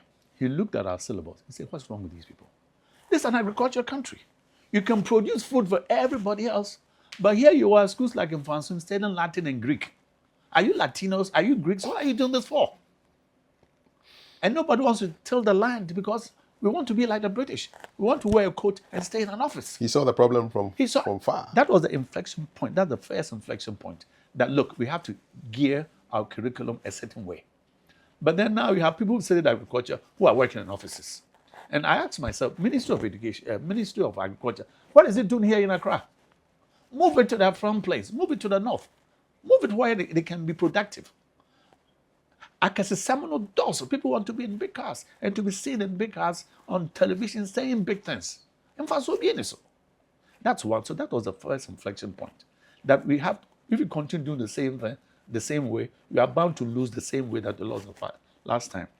The other inflection point was the establishment of Google. Google now provides answers to every question, every information that you have. In our time, information was sacrosanct. So the teacher will copy things on the board, we copy into our notebooks, we memorize it, and we produce them for exams, and you get grade 1. What the hell are you going to do with it now? So that's an inflection point that the teaching has to change. All the information is at our disposal. So information is not sacrosanct anymore. The important thing is, what are we going to do with it?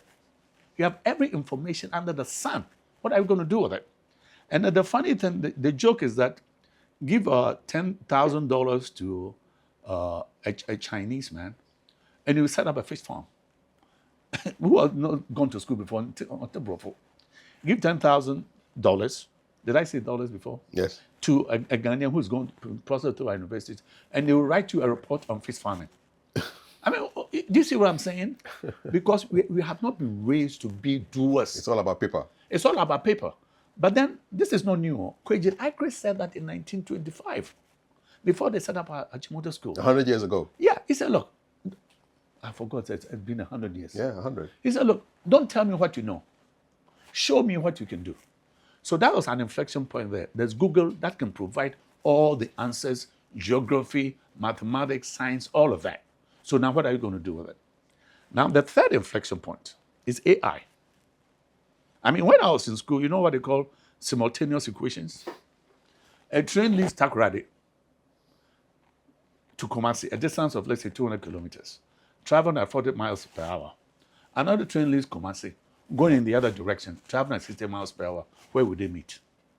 And simultaneous X, Y, we've gone through all that. Find X. Find X. When you find X, now find Y too.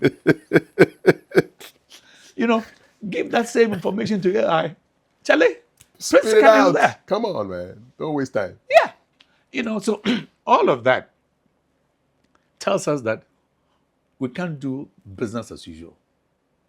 We have to think a little differently. We have all the tools at our disposal. Now, how do we learn to use the tools? That is the question. Are the policymakers listening to you? Are you seeing the changes with all these inflection points? I don't see the changes. But then I see the changes when I travel outside the country. You know, but I see the changes at Ashesi University. Mm-hmm.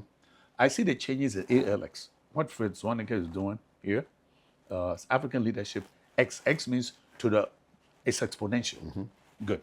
And then what they're doing in Kigali, that's what they're doing now. Let me give you an example. You know what they call a dashboard? If you go to Rwanda, the African Leadership University has put together a program for the Rwandan government that has all the health posts directed to a particular dashboard. And what that means is that it doesn't matter where the health post is. In real time, they know how many sick people are coming there. They know what the ailments are. They know the doctors that is attending to them. They know medication that's being given to them. And all of that is synchronized on a dashboard. So you can press a button and you know what's happening in Brekum. You can press a button, you know what's happening in Shama. You can press a button, you know what's happening in Wa. All of that is technology that's available. So you keep asking me, our policymakers, are they aware of it? Mm-hmm. I'm saying it now, so they need to be aware of it. Because it's possible. So we can use the same thing for education system here. That if you go to, which elementary school did you go to? I went to primary school, Burma Camp Complex. Okay, so Burma Camp Complex. You know, mm-hmm. We need to know how many students are in a particular class. Mm-hmm. We can know whether the teacher is there. We know when the teacher got there. We want to know when the teacher was on task. We want to know the lessons that are being taught there. We can replicate that all over this country, so that in every district, you have a bird's eye view of everything that's happening in every school, so that you are not surprised at the end of the day when they tell you 50% of the people have failed. Because do you know how many students were absent in this particular class? Do you know if the teacher was present? Have you seen their teaching and learning materials? Have you seen their lesson notes?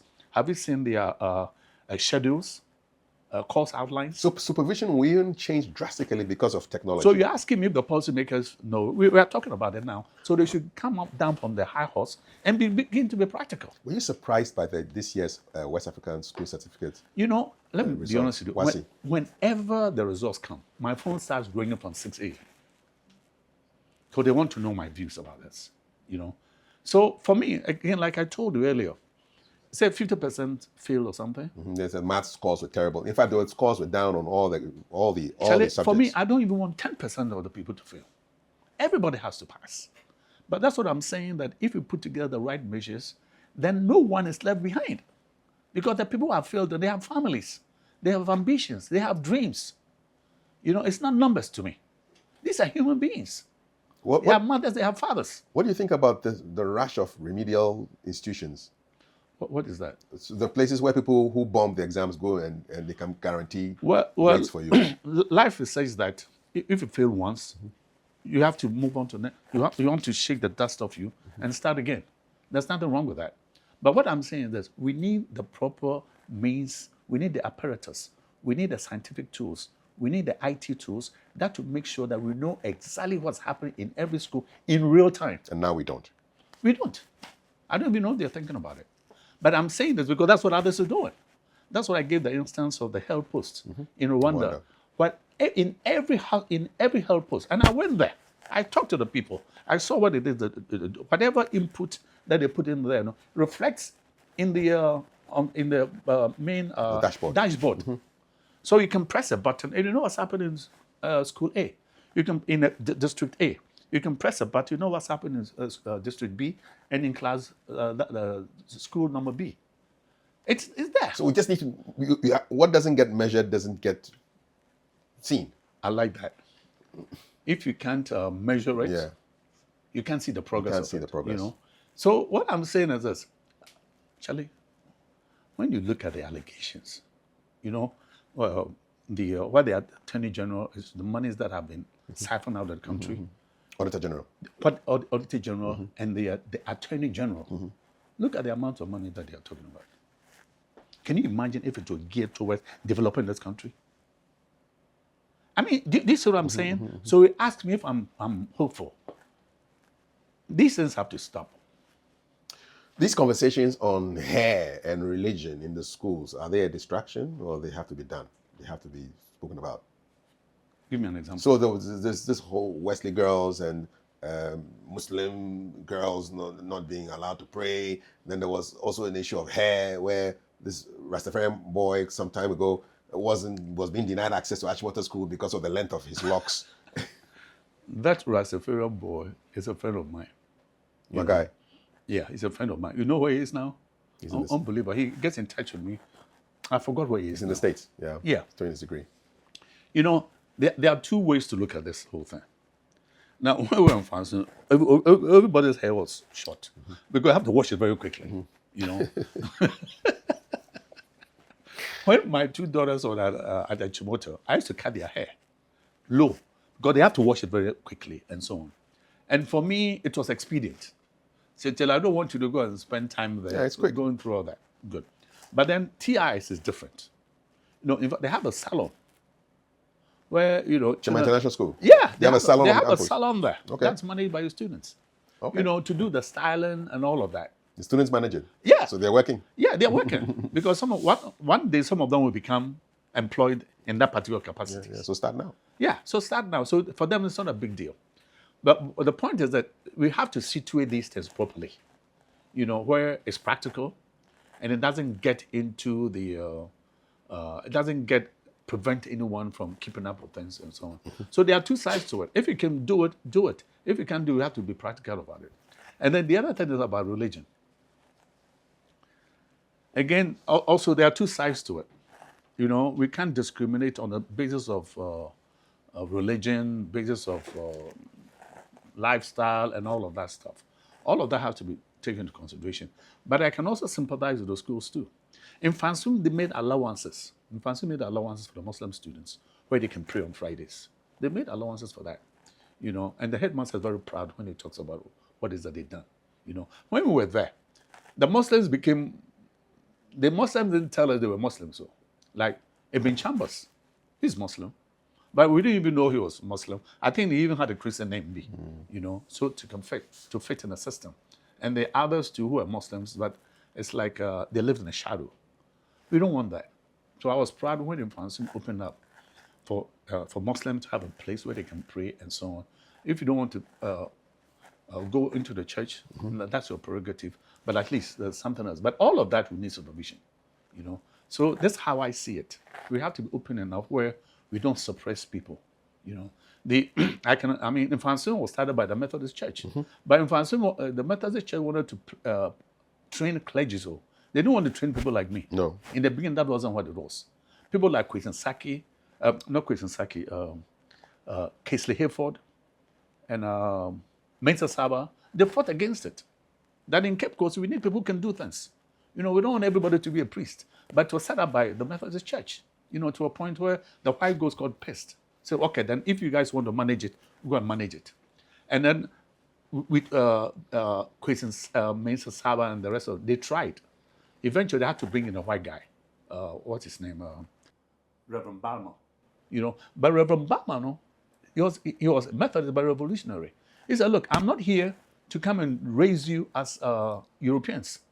I'm going to raise you as Africans who can do things for themselves. That's a reverend talking. Big time. Big time. And you wrote a book on Yeah, I infanticide. did. Yeah, and in fact, I talked about that. And then there was also the Reverend Lockhart, who was also an Irishman. You know, for us, we used to think that all white folks are the same. But an Irishman is not an Englishman. There's a huge difference between them. Because the British colonized them first before they came to us. You know, and what he's saying is, you guys are Africans. You have to think like Africans. You have to manage your affairs like Africans. You have to make sure that your voice is heard in the international circles. No imperial government will talk to you like that. But it was an Irish revolutionary who was telling us these things that we had to do to raise us as Africans. So all I'm saying is this. These schools are African schools. You know, it's true that the Catholics may have introduced it. The Methodists may have introduced the Presbyterians and so on. But at the end of the day, we are Africans. You're educating Africans. Yeah, these are schools that are situated in Africa. Look, when my students do projects and they bring images, invariably, the images are European images on their, how do you call, what do we say in PowerPoint. on their PowerPoint. Naturally, we are in Africa. Bring some from Africans. Yeah, bring images that are African. But then they start out by portraying Jesus as a white man, God as a white man, God's mother as a white man. That is the indoctrination that young people have.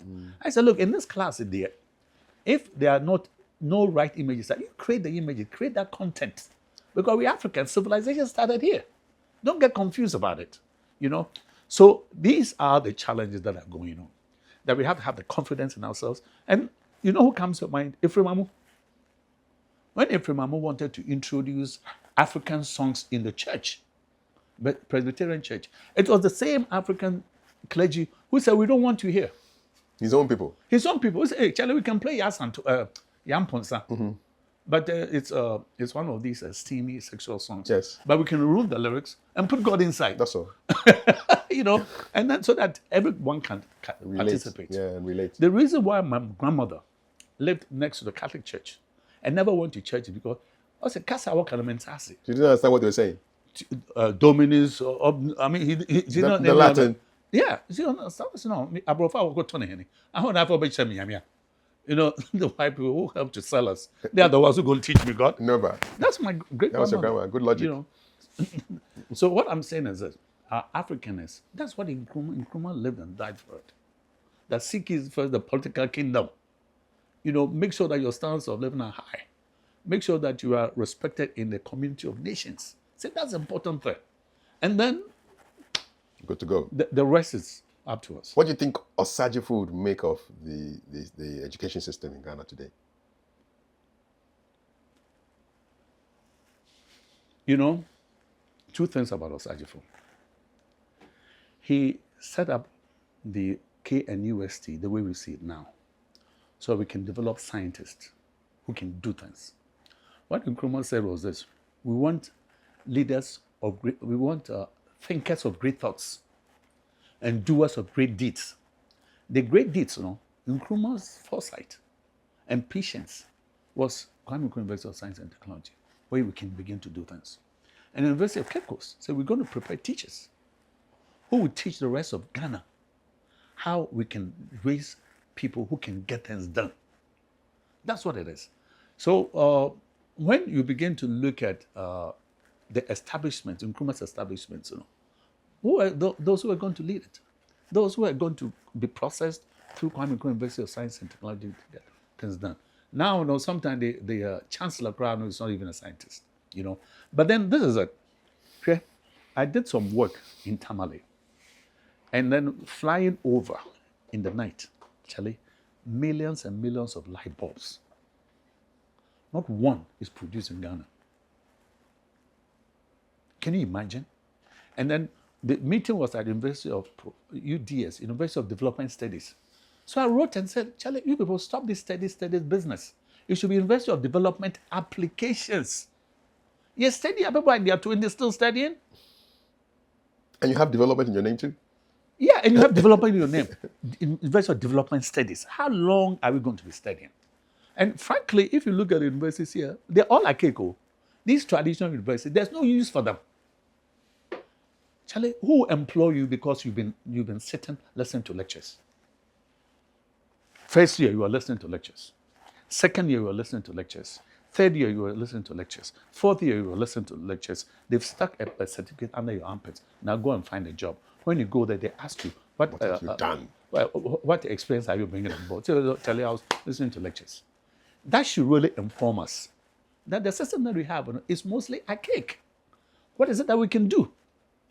Aren't they trying to fix it with the system of internships where when you're on holiday, you intern somewhere? Is that an attempt? Maybe a tentative first step at trying to fix things? Look, all I'm saying is this. At the end of the day, we have to move from the abstractions into concrete. When we are teaching, we have to start from the concrete into abstractions. And I'll give you an example. There was training that I was doing in school here where students are using chemistry to produce soap. Now, when you use chemistry to produce soap, then now chemistry means something to you. Yeah. That we can use it for something. Now, the kids were so enthused. Now, they want to use chemistry to produce toothpaste. Now, when they produce soap on Chile, they label it like a multinational company, like Unilever. And these are JHS students. So their mothers buy soap from them. The school buys soap from them. That's our road to Damascus.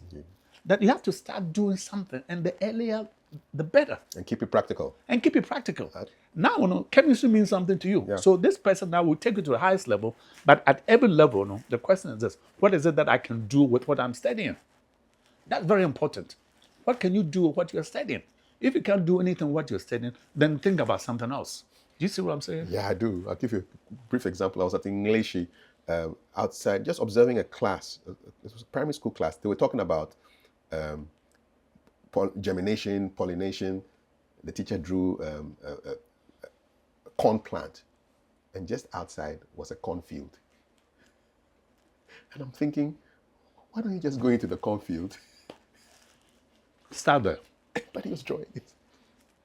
You know, when we were in school, a typical examination would be like, draw a fish and label the parts. And then and then the cartoon was this. After you've drawn the fish and labeled the parts, then there's kenke and there's pepper, and then that little piece of paper is right there. That's the fish that you're going to use your kenke and fish with. Your kenke and pepper. And your pepper with? Yeah. Because you have the fish. Yeah, you have the fish on paper. But the fish, only nothing. It's not making sense at all. It's got to be practical. It's got to be real. You know what I learned from the work that I'm doing in the Far East. Wherever there's water, there's fish in it. There's a restaurant that I went in a particular place in Bali, Indonesia. The restaurant is here.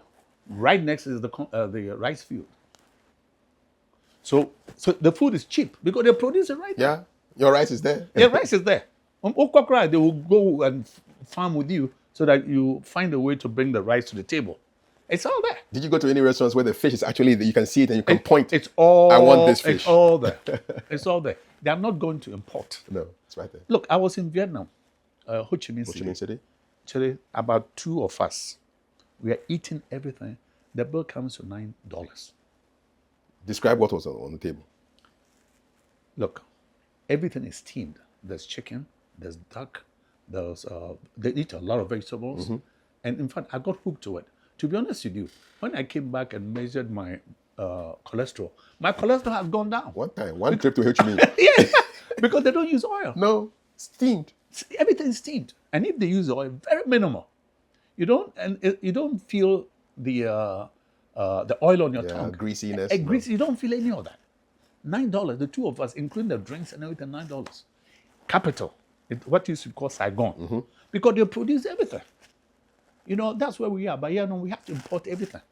We have to import, pay the shipping cost, insurance, interest on the money that was used to import these things. You go to a typical restaurant now, you can't afford it. It's expensive. You've got to think. Meanwhile, Lee Kuan Yew told us the first inflection point. This is an agricultural country. The first thing that you learn to do is learn to feed your own people. And the schools should do that. Not study Latin and Greek. And philosophy. And religion. Yada. Will it feed you? What's it like being a university lecturer? I love it. I love it in the sense that the students are more attentive. You They know? are? Yeah, they are more attentive, and they look up to you in a very positive way. They look up to you to help them out. Children are finding themselves. You know, they don't know who they are, they don't know who you are, they don't know what they are there for. But university students that I've encountered, they want to be challenged, and I love it. Now let me tell you this: I was teaching critical thinking. I'm still teaching critical thinking at Accra College of Medicine. The first year students from I think is 2 to 5, and then the advanced students from 6 to 8, so 5 hours on Tuesdays. Can you imagine if you don't manage your teaching processes properly? You're going to start and talk for 5 hours. Nobody can do it. So you do the guided practice. Everything's up to them. So what you do is that you begin by modeling the what I told you earlier, the guided practice, what's expected. You leave it up to them, and they will shine, develop their confidence, because they've never been put in such a spotlight in their lives, and they can appreciate it. So all I'm saying is this: let's believe in the people that we are teaching. But then you can't give something that you don't have. So lifelong learning is very, very important. Like I told you, I'll turn 78 in April. But I'm studying now more than I've ever done in my life. Because things are changing fast around us. So I can't teach, and I make sure that whatever I teach this year will be different from what I'm going to teach next year. Because I want to grow in the process, So these are, back to your question again, we are directing young people to become professional. They are paying school fees, their parents have invested in them, and the least we can do is to make sure that they succeed in what they're doing, especially in the medical field. Because what I tell teachers is this: do the best that you can for your own selfish reasons. Not because you're helping somebody, but you're helping yourself. Because the day you're going to meet a dentist, it has to be one of your students. Yes. Who has done a good job? Yeah. The day you're having problems with your eye, you're going to an eye doctor, that's one of your students. So how are you raising them? You see, these are the things that you want to consider. And I gave the classic example of my mother. Yes. In Kumasi. Confirmation. She was being attended to by one of my students, and I never expected it. That's what I mean. I'm not religious, but when they say cast your bread upon the waters, that's what I mean. Cast your bread upon the waters. It will come back to you in folds that you never imagined. Is it hard not to be religious in a very religious system such as Ghana's? Let me tell you this. I was in Kigali, Rwanda. You will not see one religious poster on the streets.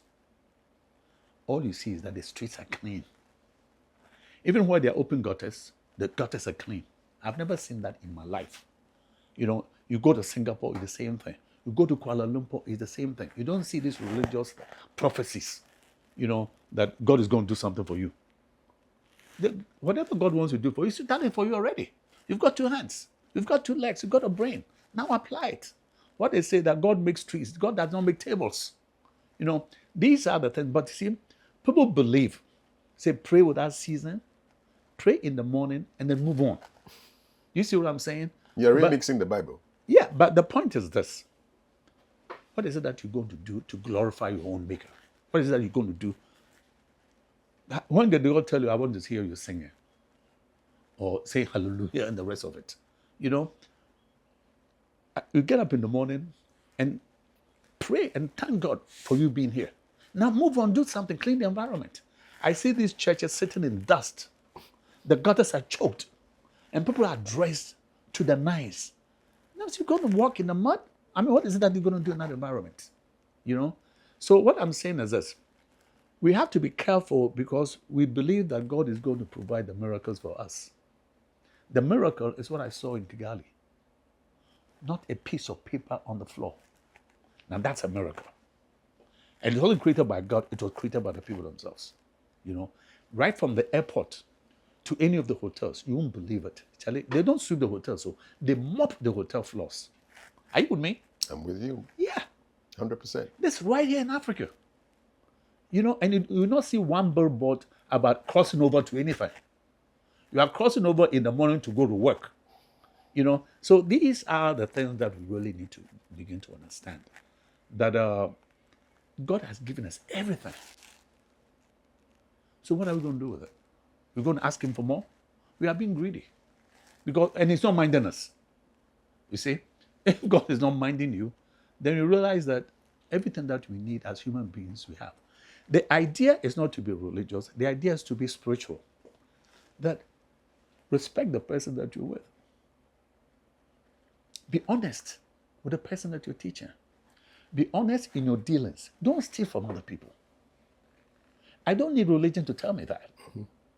You know, and don't lie about other people. No, keep yourself clean. Respect the other person. Take care of the children who are the weakest in society. I don't need religion to tell me that. You see, it's spiritual. You know, that is why, you know, the course that I was teaching, English as second language in the US, Charlie, every religion was there. Hindus, Buddhists, various forms of Christianity, they were all there. But we were there for one purpose, you know. And then what I remember is that I came to class one after evening, and there was this particular person who was standing outside waiting for me. And I said, what's happened? They were laughing at his religion. And then I said, how are you going to handle it? Because we are not here to teach religion. No. You are here to teach English. You want them to be proficient in English so that they can understand the street directions. They can get a driver's license. So practical. Practical. You can survive in America. You can survive in America. You understand the American Constitution. That is my mandate. My mandate is not religion. But then I realized that there was a vacuum. So what I got them to do is that the Muslims, you know, you invite them to a Christian church. The Christian students, you invite them to the mosque. Those from the Buddhists, you take them to the temples. Let's begin to understand that we are all doing the same thing. Love thy neighbor. That is prevalent in every religion. So for me, I don't see one religion better than the other. But what impresses me is when you fly over Bangkok, Thailand, Charlie, rice fields for miles. And these are Buddhists. For miles. So there are prayers that they get up in the morning to go to the farm.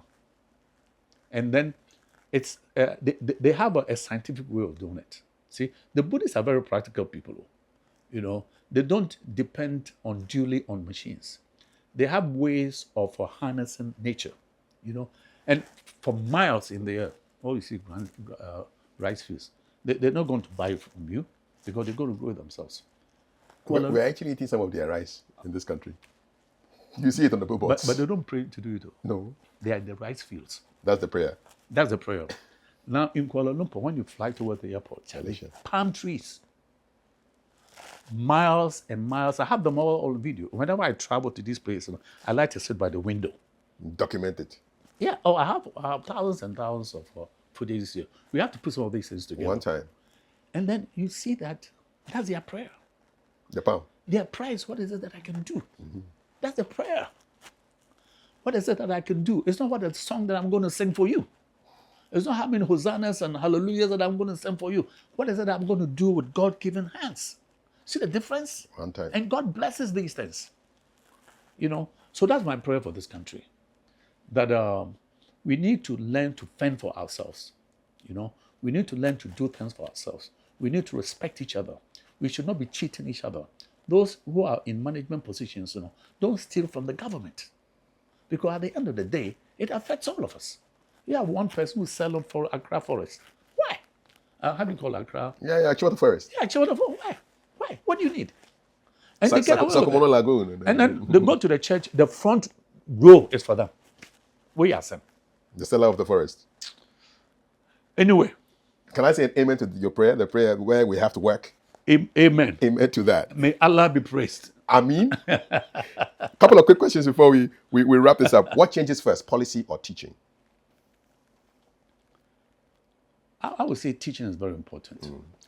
Teaching is your own innate responsibility to the profession. You don't need anybody to tell you that. I mean, when I was teaching in the US, I didn't know any policy. I knew what I had to do. That's it. You know, I knew what I had to do. Again, that's what I was telling you. There's a syllabus. That's what you're going to teach in the curriculum. You teach the syllabus, but then it has to make difference in particular kinds of behavior. Do you mean here? No. Yeah. There must be outcomes that are demonstrable. Yes. You know, the outcomes have to speak for themselves. You know, so that is it. Policy guides the bigger picture. But once you are with young people, it's up to you. You don't need policy to say that life is a lifelong journey, that there are new things that happen every day. No policy is going to tell you that. How do we rebuild teacher training? Can't we talk about this another time? Just a little nugget, one nugget. We can have a whole show on teacher training later on. Yeah, that's you. I think you teach teachers. I think that's what we should do. Yes. It's just one nugget. As a teaser. Is the mindset. Is the mindset that you are so important, that your importance have to so important and knowledgeable that your importance and knowledge has to be demonstrated in the way you come across to other people, so they can emulate your best examples. It's as simple as that. Okay. Your best examples. Look, you have to be early because you want the students to be early. That's it. You have to be on task because you want your students to be on task. You have to be neat because you want your students to be neat. You want to be honest because you want your students to be honest. So what I keep saying is that a great teacher is a great human being. It's as simple as that. And you're a model for the next generation. Should gifted education go national? I don't see why not. You know, you can, again, that's something else that we can discuss. Yes. We can discuss in the future. I'm just throwing out pointers that we can do later on. Yes, in a sense that, no, and I've written about this, all the districts are not endowed the same way. Yeah, that's correct. So you can't teach, how do you call it, fishing in the ocean in Wa, because there's no sea there. Okay? You can begin to look at fisheries along the riverbanks. So that has to be the projects for students in that area. You know, if you go to Savannahs, I will tell you this, I was in the Mampusi area. Actually, cotton was going everywhere. In fact, it's in the air and it's a nuisance. You know, how do we direct education so that we harness the growth of cotton? So the curriculum must reflect what's happening. It must reflect that. And then how do you process it so that it can even be feminine parts for women? Yes, exactly. And that's part of the education. Yeah. And then the rewards are that you can make a living out of that. That's all. So this is what I'm saying, that every district is endowed a certain way. And we have to look at the national inputs that we can add value to. So that is the issue there. We should begin to focus on that. There was another area where they also created, in the north, they've created their own dams for rice production. Education should be there. We can't all be seen to be doing the same thing. No. Education has to be an ecosystem. That what is good for Accra might not be necessarily what's good for Kumasi. What's good for Kumasi might not be for the Mampusi and so on. But we have to, when we adopt the gifted programs, we want to see the natural endowment in that area. And our focus, our strengths, and our energy should go there so that we are self-sufficient. We can have an ecosystem. An ecosystem typical is that there are trees, there are vines, there are the shrubs, and they're all part of the ecosystem that makes a tropical climate. So education should be the same thing. That's the analogy that I see. We don't all have to be the same thing. The vines cannot be trees. No. You know, the fruit crops can be something that they are not. We have to begin to identify all of these things and put focus on this in the sense that we can't all be the same thing. We look at the fingers, they are all different. They all serve a purpose. We can grasp, you know. We can't have 5 thumbs. No. No, these are the things that we want to begin to look at. How do we fix the reading culture? I'm giving you big topics that we can talk about later. We have got to have bonding. How do we fix it? And, you know, we have to, and this is something I did in a school right here in Accra, where we want to have children learn to concentrate. Yeah. The reading culture takes concentration. Okay. You know. In a TikTok and Snap world. Look, I can take this book here, okay?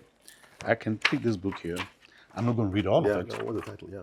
Hallmarks of literature. Yeah, but then you want to look at the table of contents, the nature of literature, for example, and that's what I'm going to concentrate on. And I won't stop till I've done that. I don't have to do all of it. No, because I want to just concentrate on one. So when I look at books, I'm looking at how we can begin to develop this culture that you're talking about. That learn to focus, learn to concentrate on one aspect. Start it and finish it. Put in the time, the energy, and finish it. If you can read for 30 minutes, you are in business because the next time you can read for an hour. But here we were at WA. I was with the NAPS, Ghana National Association of Professional Private Schools. And we're introducing these things, also to Kumasi. And the point is that the environment that we are in is it conducive for young people reading.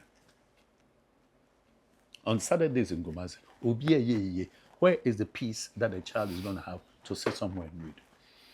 You see, that's what I'm talking about. You know, so the schools provide the avenues for that because the society itself doesn't. You know, so how do we even have a reading rooms and so on for young people? Where there's peace and quiet. Right. Remember this. There's the like. Look, I've been reading all my life, but I'm glad I'm not reading from the pad all the time. Otherwise, I'll be blind by now because the radiation and all of that. I like reading books, and it's been reintroduced now in some of the Scandinavian countries. We need a pad for one purpose, but if we want to read and enjoy and understand it, books have to be available to young people.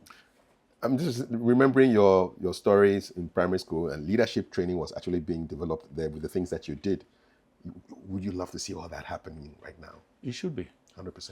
When I go to schools and I see that they are sitting in dust, I'm saying, why?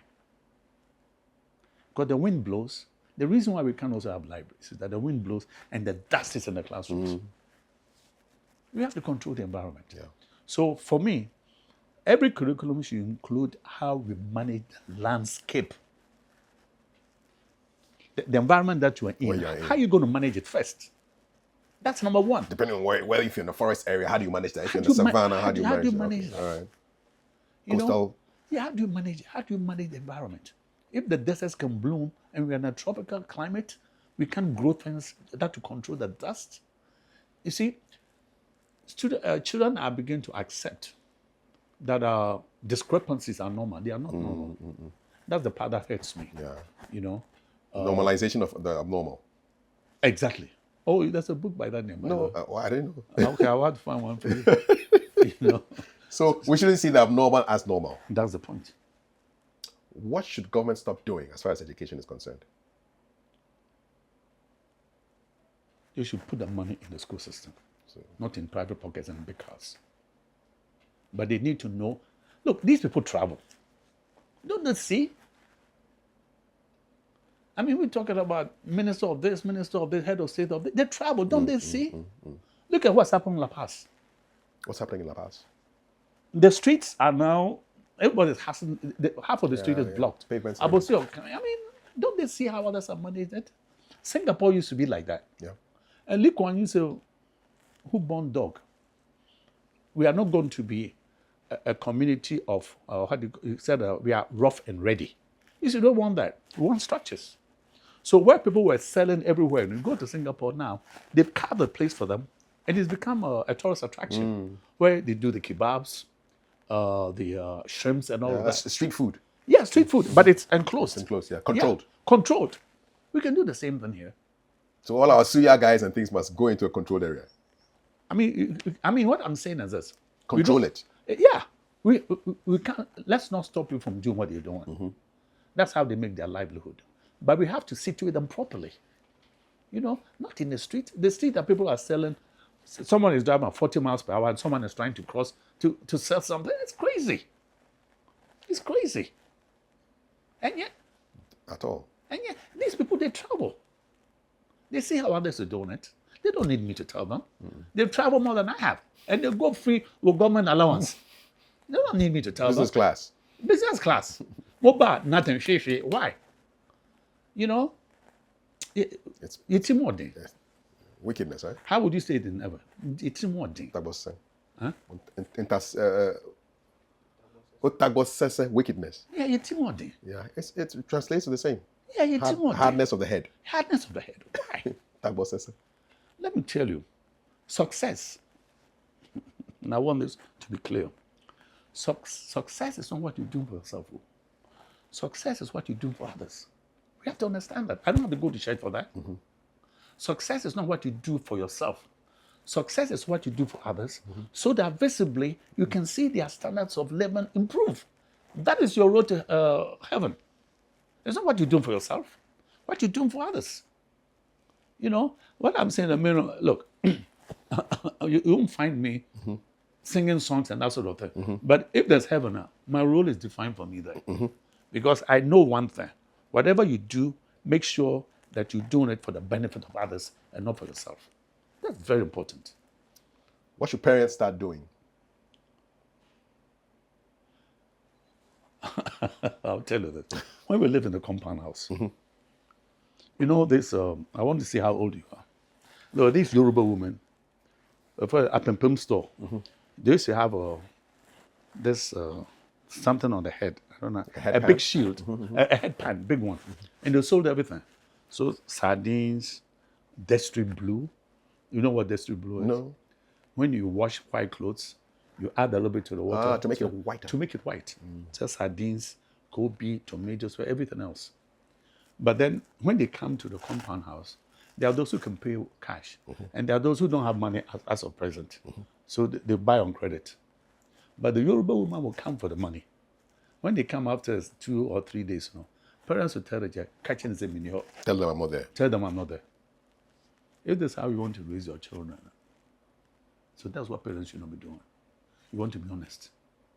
You know, whatever you want to see your kids do, you have to model that part. It's as simple as that. You have to be honest, and then also we want to empower young people. We don't want to be dictators. Parents tend to be dictators, but right from the get, let children be involved in what you do, in the decisions that you make. Consult them. Let's say you're going to paint a wall. Say, what color should we paint? Not a big deal. Involve them. You know, there's a particular plant that you want to plant in your house. Tell them what's your selection. Bring them in. The basic stuff. What are we going to cook today? What is the part that you're going to play? Involve them in the day-to-day activities. You know, a time will come where you will pull yourself outside altogether. Look, for me, my children do everything. I mean, yeah, Guided learning. oh, I leave everything to them. I'm free. You're free. Yeah. Yeah. So guide them to do the things that you want them to do, and then they will never deviate from that. You should be the role model for them. Your biggest disappointment?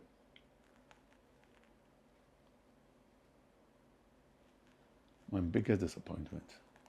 I don't have too many. My biggest disappointments are people that I could have helped that I didn't help at the time. Those are my biggest disappointment because they come back to me. That now people come to borrow money, Charlie. I don't want to lose your friendship, but I can give you a gift. Exactly. You know. So my biggest disappointments would be people that I could have helped that I couldn't help at the time. You know. What remains unfinished? To continue doing the work that I'm doing until the day I die. That's unfinished. I have about 10 books in on my laptop, you know, which I have to, I mean, these things that we're talking about, I've written about them. So that's 2 books that are coming up now. Critical Thinking for Quality Education, which I want to publish with my partners in Singapore. And there's another book, Quality Thinking for Great Leadership. So, but I have a lot of books in my laptop. The 500 articles, so I put them together and they're books. You just have to massage them, make them relevant for the occasion. How do you feel about dying? William, it's natural. It's natural. When I saw, you know, I was with my mother from the day she was sick to the day she died. And it's natural. It will come. So what I tell my children is that enjoy me. Because I have no idea how long I'm going to live. But I'm not ready to die, so I do exercises.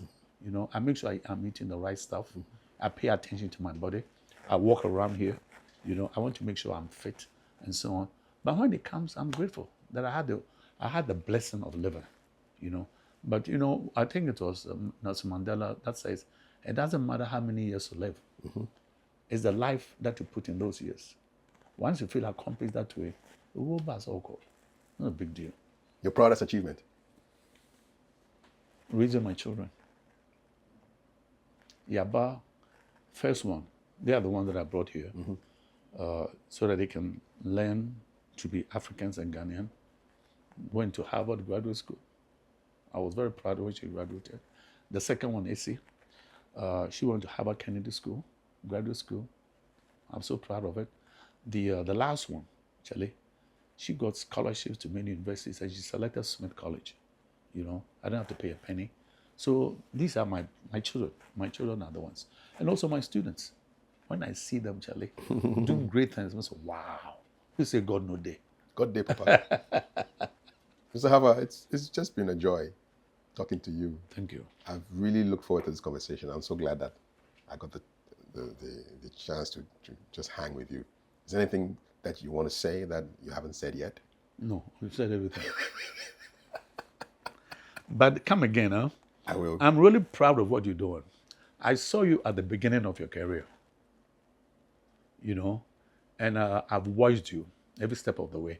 In fact, you helped me to launch my book, Strategies for Effective Teaching and Learning. British Council. And you were the one that I selected for this particular role, you and KSM. Yes. You know, and I've always been, very appreciative, you know.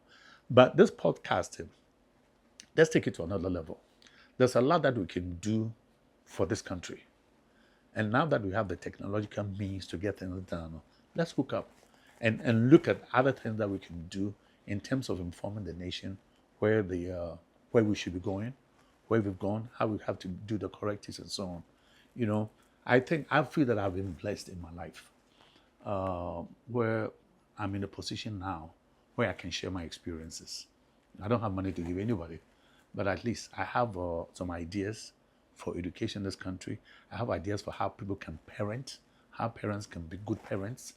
I have ideas of how teachers can be great teachers and so on, and how we can live a life that's fulfilling, you know. So whatever we can do, if we can package that, I want to share some of my international experiences and so on. And I'm looking up to doing some of these things with you. Thank you very much. You're most welcome. Another reason why I like hanging with you is that you remind me of one of my favorite people and educators. I know. W.E.B. Du Bois. Yeah, that's it. Thank you. I wish I'd met him. That would have been some awesome conversation. Yeah. I wish I'd met him. Mr. Haffar, thank you so much. You're most welcome. I appreciate it.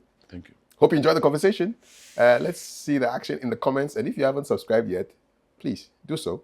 He'll be happy. I'll be happy. We'll all be happy. Till the next time, God bless. Thank you.